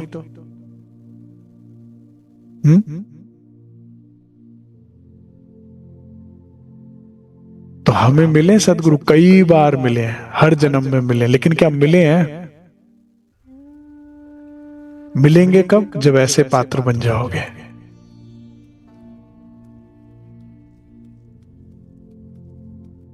कुछ ना मिले तू मिलना चाहिए। परीक्षा होगी ठीक है, नहीं चाहिए ये, फिर ये गया। कहने से काम थोड़ी बनेगा। ये भी नहीं चाहिए, तू चाहिए, अच्छा गया। अब फिर भी खड़े रहे तो परीक्षा में पास। फिर अब मिलेंगे सदगुरु ऐसे जैसे दादा गुरु महाराज जी को मिल रहे हैं, ठीक है।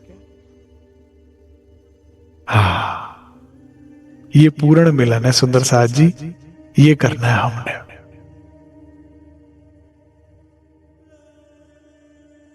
प्रातः ही हम मिला करेंगे जाकर सदा तुम्हारे पास। ब्रह्म वाक्य से सुनकर उनके मुंह से उठ प्रस्थान किया। कहते उसी टाइम सामान उठाया और चल दिया। हम तो लोग बोलते रहेंगे, बोलते रहने दो। उनका वचन क्या लगा, जैसे ब्रह्म ने स्वयं आदेश किया हो मुझे। ब्रह्म वाक्य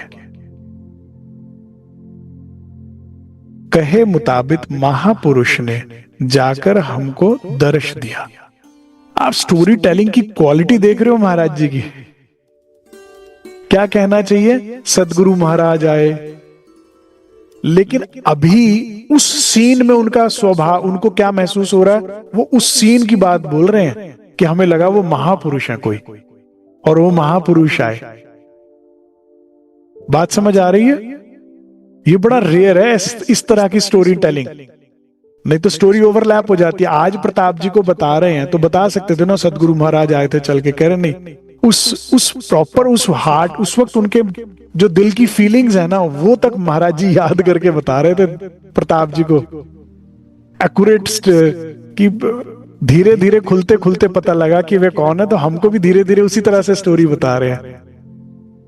तो कह रहे हैं जैसा कहा था ना उन महापुरुष ने, कह रहे आ गए प्रताप, कहे मुताबिक महापुरुष ने जाकर हमको दर्श दिए। कहते वो आते थे तो मिलते नहीं थे, ऐसा लगता था आके उन्होंने दर्शन दिए हो। वो दिव्य पुरुष महापुरुष रोज आके मुझे दर्शन देते थे। सदगुरु के से मिलाप थोड़ी होता है सुंदर साथ जी, दर्शन होते हैं।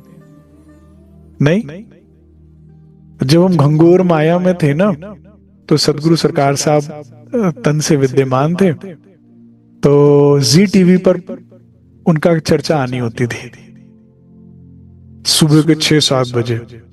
तो हम लोग अलार्म वगैरह लगाकर बैठते थे और इतना अच्छा लगता था कि लगता था हाय, वो दिन इतने अच्छे लगते थे ना कि आज रोज सुबह ना सरकार के दर्शन होते हैं।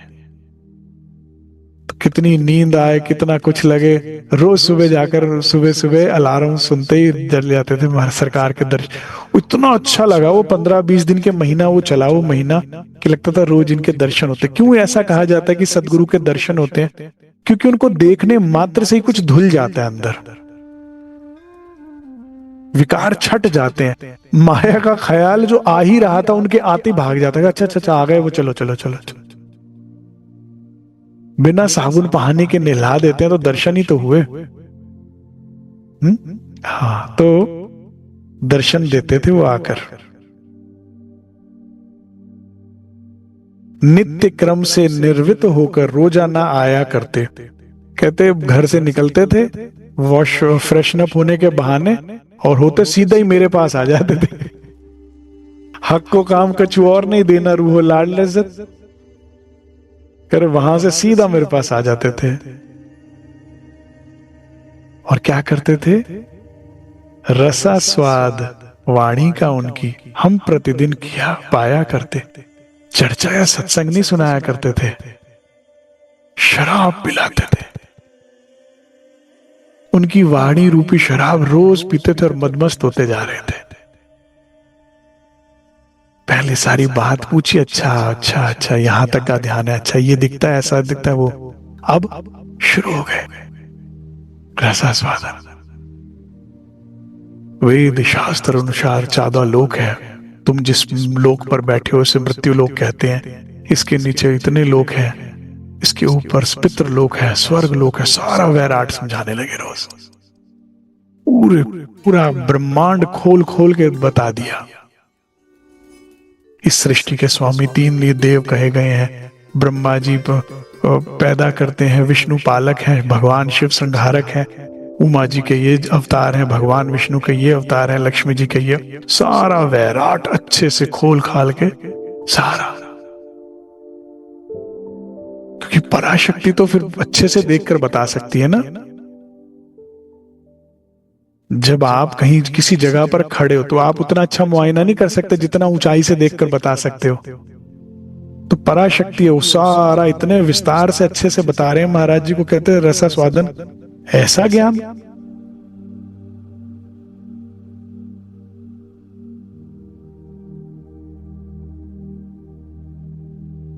अब महाराज जी कहते हैं कम हुआ अभ्यास हमारा, कम सा होना शुरू हुआ। किस चीज का अभ्यास कम होने लगा सुंदर साथ जी? जो निराकार का ध्यान करते थे ना, क्योंकि साकार में जितना देख सकते था एक साधारण मनुष्य, जितना भी वेद शास्त्रों में ज्ञान है त्रिदेव तक वो तो देख लिया और तृप्ति हुई नहीं, अभी भी वो प्यास बुझी नहीं। तो अब उससे ऊपर निराकार का ध्यान कर, वहां का उनका अभ्यास था 8-8 घंटे का। तो वो निर्विकल्प में क्या होता है सुंदर साथ जी? आनंद तो है, लेकिन क्या अपनी आती जाती श्वास पे ध्यान केंद्रित करिए, बस इसको नोटिस करो, मन को शांत, मन को देखो कहां जा रहा है। यहां इसमें रस नहीं है, शांति है, आनंद नहीं है। बात समझ रहे हैं मेरी बात? जब आप लंबी देर तक श्वास रोक लेते हो, दिल की धड़कनें रोक लेते हो, विचारों को रोक लेते हो, शांति बड़ी मिलती है। किशोर खत्म, सारा चिंता खत्म, लेकिन आनंद नहीं है। तो अब वो ये अभ्यास जो है कह रहे हमारा कम होने लगा। जो हम निराकार में समाधि लगा के ध्यान खींचा करते थे, अब वो हटने लगा वहां से। कमसा होना शुरू हुआ, क्योंकि दादा गुरु का क्या काम है, निराकार भक्ति धारा से साकार भक्ति धारा की तरफ मोड़ना। ठीक है, तो निरस्वरूप से उस स्वरूप की तरफ ले जाना जहां आनंद है। यहां शांति है, वहां आनंद है ना, उस स्वरूप में नहीं है? आनंद है, प्रेम का विलास है। प्रेम के लिए तो साकार रूप चाहिए ना। निराकार में भी कई बार कहते हैं भाई प्रेम करो, प्रेम से परमात्मा, लेकिन जो को दिखता ही नहीं उससे प्रेम करना कितना मुश्किल है, कठिन है। रूप ना हो ना तो केवल गुण से प्रेम करना सहज नहीं है। आगे बढ़ानी है चीज तो रूप वर्णन चल रहा है धीरे धीरे, वैराट से आगे बता रहे हैं जैसे जैसे दादा गुरु, तो वैसे वैसे महाराज जी का ये वाला सब जो है अभ्यास छूट रहा है।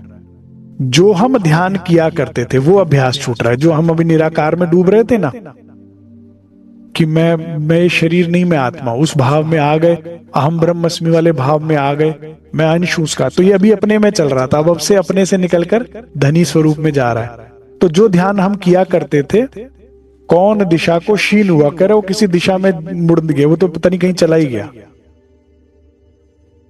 परिवर्तन विचारों में ऐसा आया और बात हो गई।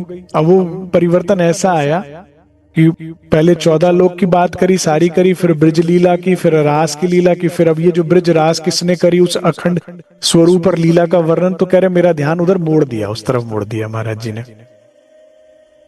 हम अब लगे और ही बनने, क्या मतलब सुंदर साज जी? अब गोपी भाव आने लगा, अब अंगना भाव आने लगा, अब सखी भाव आने लगा। तो अब कह रहे पहले कुछ और थे, अब कुछ और ही होने लगे। अभी तो कह रहे थे अहम ब्रह्मस्मि, बहुत ऋषि मुनियों ने कहा, लेकिन अहंकार आ जाता है उसमें, मैं ही ब्रह्म। उसमें क्या फिर श्राप दे दिया क्रोधित होकर। अब कह रहे अब हम गोपी भाव में, अब हम सखी होने लगे।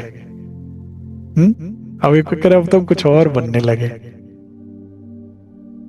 तुम दुल्हा मैं दुल्हन और ना जानो बात है।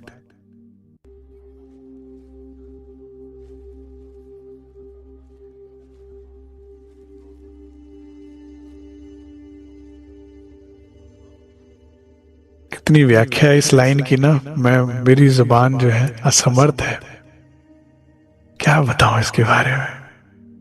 ये ना सुंदर साज जी स्त्री पुरुष की बात नहीं है। गोपी भाव, अंगना भाव, स्त्री, परम धाम में स्त्री पुरुष नहीं है, प्रेमी और प्रेमास्पद है, आशिक और माशूक है, करने वाला और पाने वाला। करने वाला आशिक है, पाने वाला माशूक है, और ये लीला बदलती रहती है। कभी हम आशिक वो माशूक, तो कभी वो आशिक हम माशूक, अरस परस है, लेकिन भाव बदल गया। ठीक है, अब हम लगे और ही बनने, बातें पिछली सब खो गई। अब वो निराकार भक्ति धारा की सारी बातें खोने लगी। पात्र पूरा तैयार है, मैंने बताया ना, बस अब उड़ेलते जा रहे हैं महाराज जी। काम करो भाई, इस पात्र पे काम करो, इस तन पर काम करो, इस मन पे काम करो। तन को आहार विकार से हल्का करो, तन का आहार थोड़ा संतुलित करो, और मन का भी आहार थोड़ा संतुलित करो। है ये मन क्या है, रस भोगी, आंखों से अच्छा देखना चाहता है, जिब्बिया से अच्छा खाना चाहता है, कानों से, और भगा रहा है स्पर्श इंद्री को। इसको भी थोड़ा इसका संतुलित करो आहार, ताकि थोड़ा सा ये पात्र भी तैयार हो, तो ताकि उड़ेल सके राज्य महाराज। तन जितना मांग रहा खिलाए जा रहे हो, मन जितना मांग रहा हो खिलाए जा रहे हो। तुझे ये देखना, चल यहाँ चल, तुझे वो सुनना है तो वो सुन, तुझे वो खाना है तो वो खा, तो भाग रहा है। अब ये फिर इसमें ये पात्र तैयार नहीं है, इसमें डाला जाएगा तो भटकाव है, तो कहां हो पाएगा। अभी एक धोखा सा बना हुआ है कि कहीं से कुछ मिल जाएगा प्रेम आनंद, नहीं है। उपवास की जगह कि थोड़ी मेहनत कर, थोड़ा सा उपवास रख, फिर देख परम शक्ति से मिलेगा परम आनंद। अब हम लगे और ही बनने, बातें पिछली सब खो गई। मन में थी पहले ही विमुक्तता। मैंने कहा था ना, वैराग्य के तो पूरे थे, प्रेम का अभाव था, अनन्य प्रेम लक्षणा भक्ति का अभाव था। वो देने सदगुरु को आना पड़ा। इश्क की कमी थी, संसार नहीं चाहिए था, लेकिन तुझे तेरा दिल फिर भी को कुछ तो चाहिए था ना। वो जो चाहिए था वो देने आए हैं दादा गुरु। तो कहते विरक्तता तो पहले ही थी, संसार कुछ अच्छा लगता ही नहीं था, पता था ये नाशवान है, इसलिए यहां दिल लगाना ही नहीं है। अब कहाँ लगाना, कहीं तो लगाना ही पड़ेगा ना। नहीं लगाना से तो काम नहीं बनेगा, उसमें तो पत्थर हो जाओगे आप, उसमें तो नीरसता आ जाएगी बहुत ज्यादा। तो मन में तो में थी पहले से ही विमुखता। इस संसारी सागर में, भव सागर में कुछ नहीं पसंद आता था ना चाहिए था पहले से ही। ये तो चख चुके थे कि खारा है पानी, अब मीठा नहीं चखा था। ठीक है, तो झंझट से तो दूर थे, तो शांति तो थी, लेकिन प्रेम आनंद चाहिए था, तो वो अब दादा गुरु उड़ेल रहे हैं। पर अब ये बड़ी ध्यान से लाइन सुनिएगा, है। पर अब निश्चयता सी आ गई, अब कुछ निश्चय, अब कुछ स्थिरता आ गई है। अब कुछ स्थिरता आ गई कि किस तरफ बढ़ना है। पहले निराकार का ध्यान कर रहे हैं, फिर भी सदगुरु की खोज क्यों कर रहे हैं? क्योंकि अभी भी दिल ढूंढ रहा है क्या चाहिए इसे। दे तो दी से शांति, उसे शांति नहीं चाहिए ना, उसे आनंद चाहिए था, उसे प्यार चाहिए था, वो प्रीतम प्यारे को ढूंढ रहा है, वो चाहिए था। पर अब निश्चयता सी आ गई, ढंग और ले गए मन में, अब और ही तरफ करवट को मोड़ दिया मन को। कुछ दिन के पश्चात उन्होंने कुछ ऐसा व्यवहार किया, क्या बताएं, कुछ कहा ना जाता, कितना हमको प्यार किया। महाराज जी ने किस चीज की अनुभूति करी सुंदर साथ जी? निस्वार्थ प्रेम की अनुभूति करी। संसार में जो गुरु होते हैं ना सुंदर साथ जी, वो मार्गदर्शन दे सकते हैं, उसमें भी कोई सच्चा हो, नहीं तो क्या है, संसार तो स्वार्थ का है ना, कि हमें देने को क्या है आपके पास। अब जैसे वो मठाधीश मिले थे बालाजी में, जो कह रहे थे शिष्य बन जाओ, ठीक है। दूसरी जर्नी में भी एक और महापरमहंस मिले, लेकिन सारा आश्रम का भार डाल दिया ना इन पे। गिव एंड टेक है, हम आपको स्थान दे रहे हैं तो स्थान दे रहे हैं तो जिम्मेदारी भी लो। लेकिन दादा गुरु वापस कुछ मांग रहे हैं महाराज जी से, कह रहे देने को भाई लंगोटी भी नहीं है, एक चवन्नी नहीं। सुंदर साथ जी, जब आप समर्थ होते हो ना और प्यार मिलता है, आदर मिलता है, तो फिर समझ में आता है। जब कुछ देने को ना हो ना और फिर मिलता है ना, तो फिर आप बेभाव बिक जाते हो कि यार फिर क्यों कर रहा है ये ऐसा प्यार। फिर समझ जाते हो, ओहो ये तो सदगुरु नहीं मेरे प्रियतम ही है। कहां कोई वरना ऐसा कर सकता है, क्या बतलाए, कुछ कहा ना जाता, कितना हमको प्रेम किया। और उनके इस दुलार ने हम पर कुछ जादू का काम, कह रहे ऐसा लगा अब तो जादू हो गया हम पर। ऐसा देखिए ना, जहां ये पैसे दिए बिना द्वारका में दर्शन नहीं मिल रहे। हाँ, संसार कैसा है, आपके पहनावे, आपके बाद जितना उस हिसाब से तो व्यवहार होता है आपके साथ। कहीं चले जाइए, पहले पूछते हैं आप कौन है जी, कहां से आए हैं जी, क्या करते हैं जी, ये वो, फिर उस हिसाब से व्यवहार होता है। बिहारी जी का ऐसा ही था ना, संसार ऐसा ही है। लेकिन सच्चा सदगुरु साफ, जैसे स्वयं श्री राज है, तो जिसका बिछड़ा है, वो जिसकी फटी है, वो उसको पता है ना दर्द का। तो एक आदमी कहता है तुझे दर्द हो रहा, मैं समझता हूं, लेकिन जो रात भर जाग रहा है पता उसी को ही होता है। तो जिसकी अर्धांग खोई है, जो माया में डूबा हुआ है जिसका अंग, जो दुख उठा रही है, उससे पूछो कि उसको कैसा लगता है। और मिलने पर क्या खुशी मिलती है। तो जब धनी को वो और उस प्रेम और उस आनंद को हम अनुभव करते हैं तो क्या सुख मिलता है। कह रहे महाराज जी, करे बस क्या बताऊं, उनके इस दुलार ने हम पर ऐसा आवत दिल हुक्म में यूं इश्के आत्म खड़ी होवे। महामती कहती है मैं समझ गई, खंडनी से नहीं होगा काम, काम तो इश्क से ही होगा। प्यार करो, प्यार देना पड़ेगा रूहों को तो ही जागृत होंगी, प्यार से ही काबू आती है ये। इसलिए फिर आगे कहा दिल अपना दे उनका लीजिए। इसलिए नए आए सुंदर साथ से पहले प्रेम और सत्कार की भावना रखिए, पहले सेवा की भावना रखिए, फिर कोई आपका ज्ञान भी सुनेगा। अगर हम प्रचार प्रसार में रुचि रखते हैं तो उनके इस दुलार से हम पर जादू का काम किया कि कुछ नहीं है देने को, फिर इतना कर रहे हैं। हाय कैसा निस्वार्थ प्रेम है, मैं कौन लगता हूं इनका। जादू होने लगा, अब चिंतन केवल सदगुरु का होने लगा। संजीवनी बूटी सी देकर आत्म को आराम दिया। जैसे रामायण काल में कहते हैं कि भगवान जब लक्ष्मण जी मूर्छा को प्राप्त कर चुके होते हैं और बाढ़ लगने से कष्ट पा रहे थे, तो संजीवनी जैसे ही दी उनको तो एकदम सावचेत हो गए। ऐसे कहते हैं आत्मा को जैसे सावचेत कर दिया, जगा दिया गहरी माया की नींद की मूर्छा से, इतना आराम पड़ा। मौजों के दरवाजे खुल गए, हक और ही हम और ही बहन निकले। ठीक है, ऐसा लगा कि ऐसा प्यार, ऐसा व्यवहार,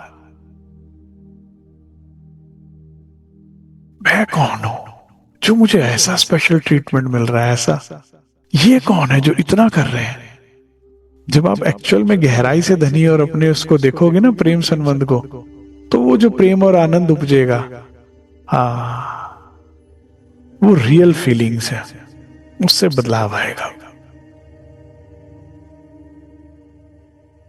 उपवन खिल हुआ कुछ ऐसा, खिली हृदय की कली कली, ऐसा प्यार कभी नहीं पाया था।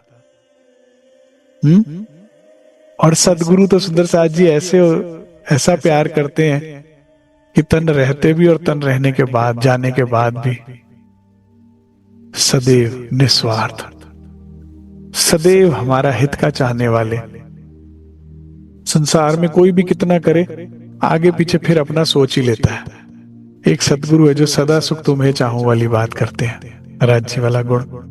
तो कहते हैं उससे तो भाई कली कली ऐसा प्यार मिले तो किसकी कली ना खिले, दिल की कली खिल गई। क्या करते थे दादा गुरु? फूलों में ढककर प्रसाद और गजरे पुष्पाहार लाते थे। भोजन जो लाया करते थे उसको भी फूलों से ढक कर लाया करते थे। पत्तल से नहीं ढक रहे, फूलों से ढक कर ला रहे हैं। और उसमें क्या लाते थे? गजरे गजरे लाते थे, अपने हाथों से पहनाते थे महाराज जी को दादा गुरु। पुष्प के हार, गले में पुष्प की हार पहनाया करते थे, हाथों में गजरे पहनाते थे। कह रहे भाई क्या उल्टी गंगा बह गई। पहले दाता हम भय गुरु को दीनो शीश, पहले तुम तो दो, फिर दाता सदगुरु भय सब कुछ कियो बख्शीश। ऐसा कौन करता है? शिष्य गुरु की सेवा करता है। ये क्या हो रहा है? ये गुरु नहीं है, ये प्रियतम है। जिसकी रूह खोई होती है ना, वही परम प्रेम महाराज जी फिर आगे सुंदर साथ को करते थे। जो सुंदर साथ बीतक में इसको सुनने के लिए बारिशों में भीग कर आते थे, कृष्णा माता जी कहते खुद आम तोड़कर झोली में भर कर लाके, खुद धो धोकर पानी की बाल्टी में करे, उसको पल्पी करके नरम करके फिर कहते ले चूस। फिर एक और आम धो रहे हैं, खुद उसको सेवा कर रहे हैं, करे 10-12 आम चुसवा दिए मेरे को ऐसे। मैंने कहा ऐसा क्यों? कह रही बारिश में ठंड लग जाती है ना, आम गर्म होता है तासीर, तो इसलिए खिलाया कि बीमार ना पड़ जाए, बारिश में भीगी आई है। और कहती मैं पहली बार गई थी। कौन सेवा कर रहा है? गुरु। किसकी कर रहा है? शिष्य की। उल्टी गंगा बह जाती है तो समझ में आता है ये तो भाई, मैंने बताया था ना एक सुंदर सा आज जब गए कि महाराज हमारी जोरू भाग रही, हम बड़े परेशान करे, तेरी एक भाग रही हमारी 12,000 भाग रही, बता किसका दुख बड़ा। तो वो जो प्रेम मिलता है ना सुंदर साथ जी, वो पहचान करा देता है ये तो भाई साक्षात है, ये गुरु नहीं है कोई। देखो क्या करते थे, और काश वो रहनी करो, जैसे कहा ना पहले दाता हम भाई, गुरु को शीश दो कि तू चाहिए तू चाहिए, फिर देखना काश फिर ये वाला भी जीवन में पल आए आपके कि राज जी प्यार करे, काश आपको भी ये सुख देखने को मिले। अपने हाथों हमें खिलाकर, अभी केवल नहीं पकाकर तो ला ही रहे हैं, कह रहे तू कहां परेशान होगा, तू ध्यान कर। हाँ इतना ही लाड नहीं केवल है, हाथ हटा चल मैं एक एक निवाला। क्या बात, तेरे हाथ से पी के पानी, दासी से बन जाऊं रानी। हम सेविका बनते हैं, धनी के ध्यान में लगते हैं, धनी के लिए त्याग करते हैं, प्रेम करते हैं सच्चा, और फिर धनी अपने हाथों से रुकवा रहे हैं। उस दिन सच्ची में आपका पेट भरेगा, नहीं तो उससे पहले भूखे का भूखा ही है, भूखे का भूखा ही है। जिस दिन राज्य के हाथ से खाओगे ना, उस दिन पेट भरेगा आपका, देखना, क्योंकि उसमें भोजन नहीं प्यार भी जाएगा ना अंदर हमारे। खाना बहुत खाया हमने, स्वादिष्ट से स्वादिष्ट, लेकिन पेट को भरा जब धनी खिलाएंगे, धनी खिलाते हैं, फिर खाने का स्वाद भूल गए। फिर किसी ने पूछा क्या खाओगे, नहीं वो प्यार ही खाएंगे, उनके हाथों से जहर भी मिलेगा, जहर ही खाएंगे, लेकिन खाएंगे उनके। अब प्यार खाने की आदत पड़ गई है, खाना बहुत खा लिया, अपने हाथों हमें खिला। कहीं दुनिया में किसी धर्म ग्रंथ में आपने ये लीला नहीं सुनी होगी। गुरु भी बहुत हुए होंगे, शिष्य भी बहुत हुए होंगे, भक्त भी बहुत हुए होंगे, भगवान भी बहुत हुए होंगे, लेकिन ये रूह और राज की लीला है। ये तो प्रेम की बात है उदो, बंदगी हमरे बस की नहीं है। ये प्रेम की बात है। क्यों खिला रहे हैं अपने हाथों से? कितनी रातें भूखे रहे महाराज जी राज्य के लिए, क्यों ना खिलाएं अपने हाथों से? ऐसा भोजन कराया महाराज जी को, ऐसा भोजन कराया अपने हाथों से कि महाराज जी की हमेशा की भूख खत्म कर दी। जब महाराज जी शेरपुर लौटे हैं ना, राज्य दादा गुरु से मिलकर, पुराना सुंदर साथ कहते हैं वो खाते ही नहीं थे कुछ, बिल्कुल कहते एक टुकड़ा, एक निवाला, इतना कुछ खिला दो तो खिला दो, सॉलिड नहीं तो कहते थे कुछ पानी दे दो भाई। भूख खत्म कर दी भाई। प्रेम का रस चखने के बाद संसार का सब कुछ फीका फीका लगता था, क्या खाते और क्यों ना खिलाते? कुछ हम भी तो करें प्यार। सारा जिम्मा राज्य का ही है क्या? राज्य प्यार कर रहे हैं हमसे? अरे मेरी फेरी लगी रहेगी जब तक रूहें नहीं जगेगी। कितने तन लिए और कितना हमारे लिए उन्होंने अपने आप को हर बार मिटा दिया, हर बार अपना सुख चैन आराम घर परिवार कुछ नहीं देखा। देखो किसी भी परमहंस सदगुरु को देखो आप, कैसा निस्वार्थ प्रेम किया। लोग कहते हैं शिष्य वो प्यारे होते हैं जो दान दक्षिणा देते हैं गुरुओं को, वही अच्छे लगते हैं, और हमारे जो नहीं कर उनको कहाँ अच्छे लगते हैं, दान बिना करने वाले हाथ। और हमारे सदगुरु सरकार साहब कहते थे, जो हमारा पंजाब का गरीब सुंदर साथ बताता है, कहते हम बहुत दरिद्रता की स्थिति थी, आज तो सब वेल ऑफ हैं।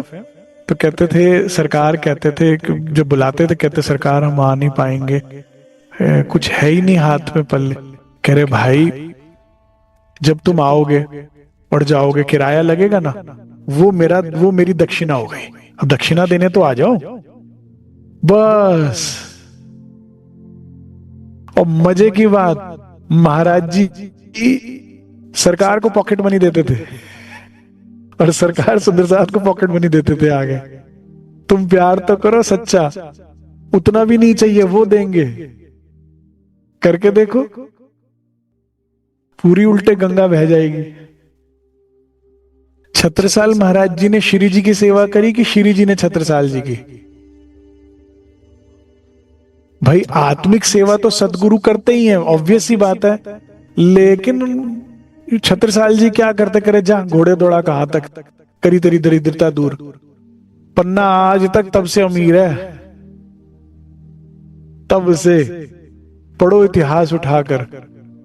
हर राजा महाराजा चाहता था कि बुंदेलों से हमारा मित्रता बनी रहे, हीरे जवाहरात यहीं से निकलते थे।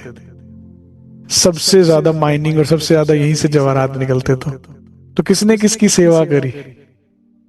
तलवार केवल दिख रही है छत्रसाल महाराज जी की। अभी आएगा मिट्ठू पीर ज्यादा का प्रसंग आएगा और कितने प्रसंग आएंगे। दिख रही है, कर रहे हैं राज्य सेवा, रक्षा वही कर रहे हैं। लेकिन ऐसा प्रेम तो करो।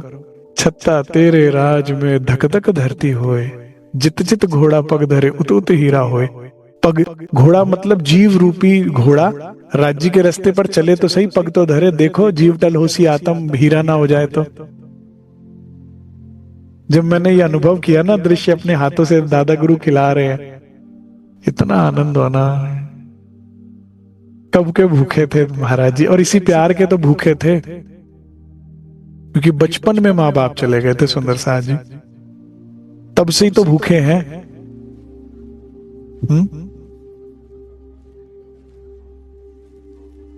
13 वर्ष की आयु से भूखे हैं। अब जाकर जो मेरा है और हमेशा मेरा रहेगा। मुझे राज्य में एक गुण पता है क्या और अच्छा लगता है? संसार कैसा है ना, गुणों को देख के आकर्षित होता है और अवगुणों को देख के दूर भाग जाता है, एकदम भाग जाता है। संसार तो ऐसा ही है। हाँ, हमारे मंदिर में दुलारी माता जी रहते थे, तो मैं उनकी सेवा के लिए जाता था। तो क्योंकि उन्होंने बहुत सेवा करी थी, कितने साल मंदिर उनके घर में ही रहा। सुंदर साथ की सेवा तो सेवा भाव तो बनता था मेरे अंदर, लेकिन वो बहुत डांटती थी। ज्यादा डांटती थी, मैं भाग जाता था। फिर वो फोन करती रहती थी, किसी और से करवाती, मैं नहीं आऊंगा, मैं नहीं आऊंगा मंदिर। वो बहुत डांटती है, इतना थोड़ी होता है। तो संसार ऐसा ही है सुंदर साथ जी, गुणों को देख के पास आएगा, गुण देख छो एकदम भागेगा। लेकिन राज्य की क्या स्वभाव है, एते अवगुण पर एते गुण। मुझे जितना उन्होंने मैला कुचैला देखा ना, उतने और तेजी से भागकर चिपटे मेरे से, मुझे निल्हाने को, मुझे लाड दुलार करने को। छोड़ा नहीं मुझे, क्योंकि हम जितने विकारों में होते हैं उतने ही तो दुखी होते हैं। जितना मेरे अंदर काम, क्रोध, मोह, लोभ, अहंकार, ईर्ष्या, द्वेष बढ़ेगा। क्रोधी आदमी किसको अच्छा लगता? गुस्सा करते हुए सब भाग जाते हैं। लेकिन मेरे राज्य आकर फौरन गले लगाते हैं, शांत हो जा, शांत हो जा, मत परेशान हो, क्योंकि तू परेशान है, मैं जानता हूं। तू क्रोध नहीं कर रही, तू दुखी है। वो नहीं भागते। देखो ना, हम सुंदर साथ कई बार कितना कुछ राज्य को बोल देते हैं, दुखी होते हैं, परेशान होते हैं, तुम नहीं बोल देते, राज्य छोड़ भागते हैं और तेजी से हमारी तरफ दौड़ते हैं कि वो तकलीफ में, मुझे जाना है। ये मेरी बात जो मेरे राज्य की है ना, वो मुझे कहीं नहीं मिली कभी भी, और ये ही निश्चिंतता देती है। इसीलिए उनसे अच्छा कोई नहीं, उससे प्यारा कोई नहीं लगा मुझे, क्योंकि हमेशा डर बना रहता था कि सामने जो मुझे प्यार करता है मेरे अवगुण देखेगा तो भाग जाएगा। कितना ही छुपा लो, आज नहीं तो कल उजागर हो ही जाएगा। लेकिन जब राज्य आए तो एक निश्चिंतता आ गई, तो सब जानते हैं और फिर भी प्यार करते हैं। जब हम इतने गंदे थे, वो तो भी मेरा हाथ नहीं छोड़ रहा। जब हम छुड़ाना चाहते थे, छोड़ भाई, बख्श मेरी जान, वो तो भी भाग भाग के पकड़ रहा था मुझे। अब फिर कहां छोड़ के जाएगा? जिसको मुझ में से मेरे किरदार में से बदबू ही नहीं आती, उसको इतना दिखता है रूह गंदी हुई, फटाफट से निलाना है।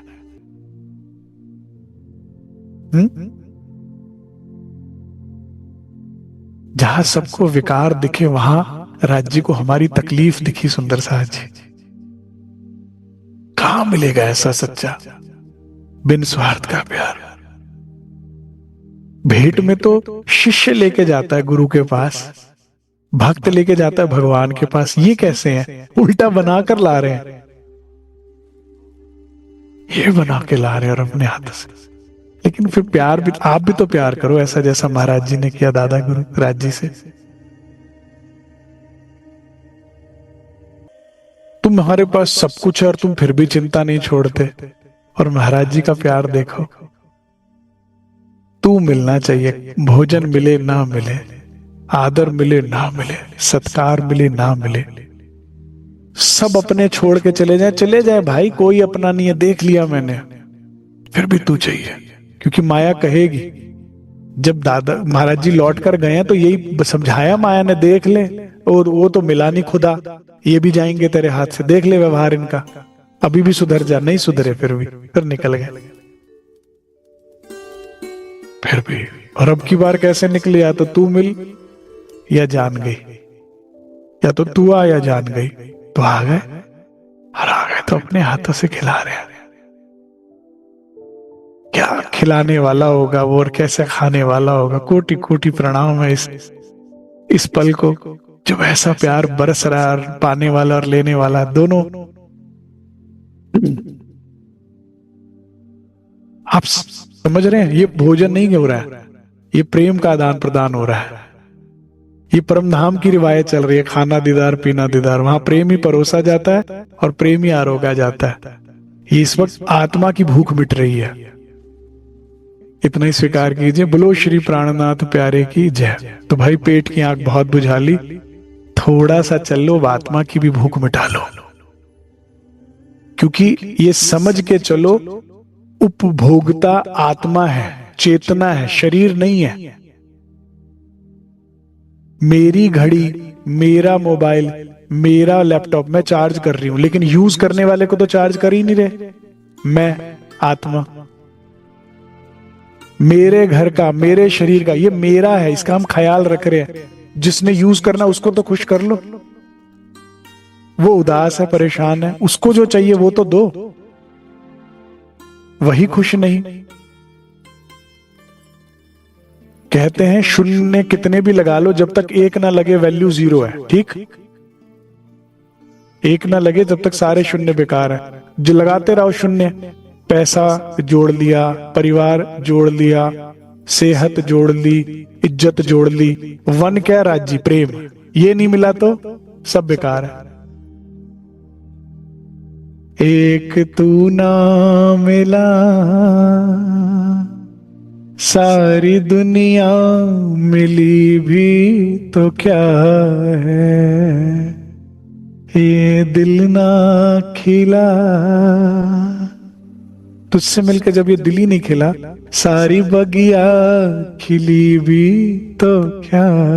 मैं गुलदान, मैं फूलों के बागीचे में क्या बैठूं जब ये मेरा दिल ही नहीं खिला। तुझसे मिलकर जो खिलता है तो सब बेकार है। महाराज जी मिल गए, आत्मा की खुराक ले रहे हैं, अब हमारी बारी है। इसीलिए बीतक आई है कि समझ देख तू निस्बत अपनी, मेरी रूह तू आंखा खोल, फरेबी लिए जाए मेरी रूह, खोल तेरी क्या खुराक है समझ। माया ने बहुत भटका लिया, बड़ी आईफोनों की लाइन में लगवा लिया। मैं जो कई बार मजाक बनाता हूं ना एक सुंदर साथ का, लगे हुए लाइनों में, सुबह से लेकर रात तक, रात से फिर सुबह की फोन लाइनों की गाड़ी, इसकी लाइन में उस लाइनों में बहुत लगवा लिया, बहुत भटका लिया। अब समझो तुम्हारी असली खुराक क्या है। और सब पा लिया, दे देंगे आगे पीछे, ऐसा कुछ नहीं छोड़ेंगे दिया, यकीन मानो। लेकिन फिर तुम भूखे के भूखे रह जाओगे। अब वाणी बीतक से समझ लो तुम्हारी असल खुराक क्या है, और वो असल खुराक मिलेगी कहां पर। क्योंकि हाई कॉपी बहुत चलते हैं, माया भी लिए बैठी है। जब तुम्हें देखती है ना, अच्छा प्यार चाहिए, है ले लो ले लो ले लो। लेकिन माया का प्यार चाइना का माल है, आज है कल खराब। दिखता वैसे ही, चलता नहीं है।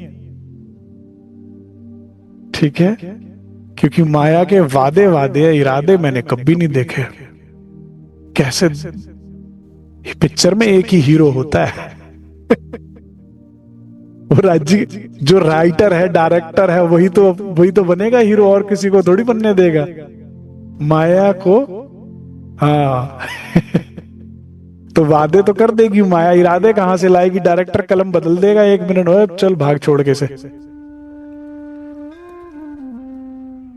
अब के इस जन्म में कहानी पूरी करते हैं सुंदर साहब जी, अपनी प्रेम कहानी। ठीक है, प्रणाम जी।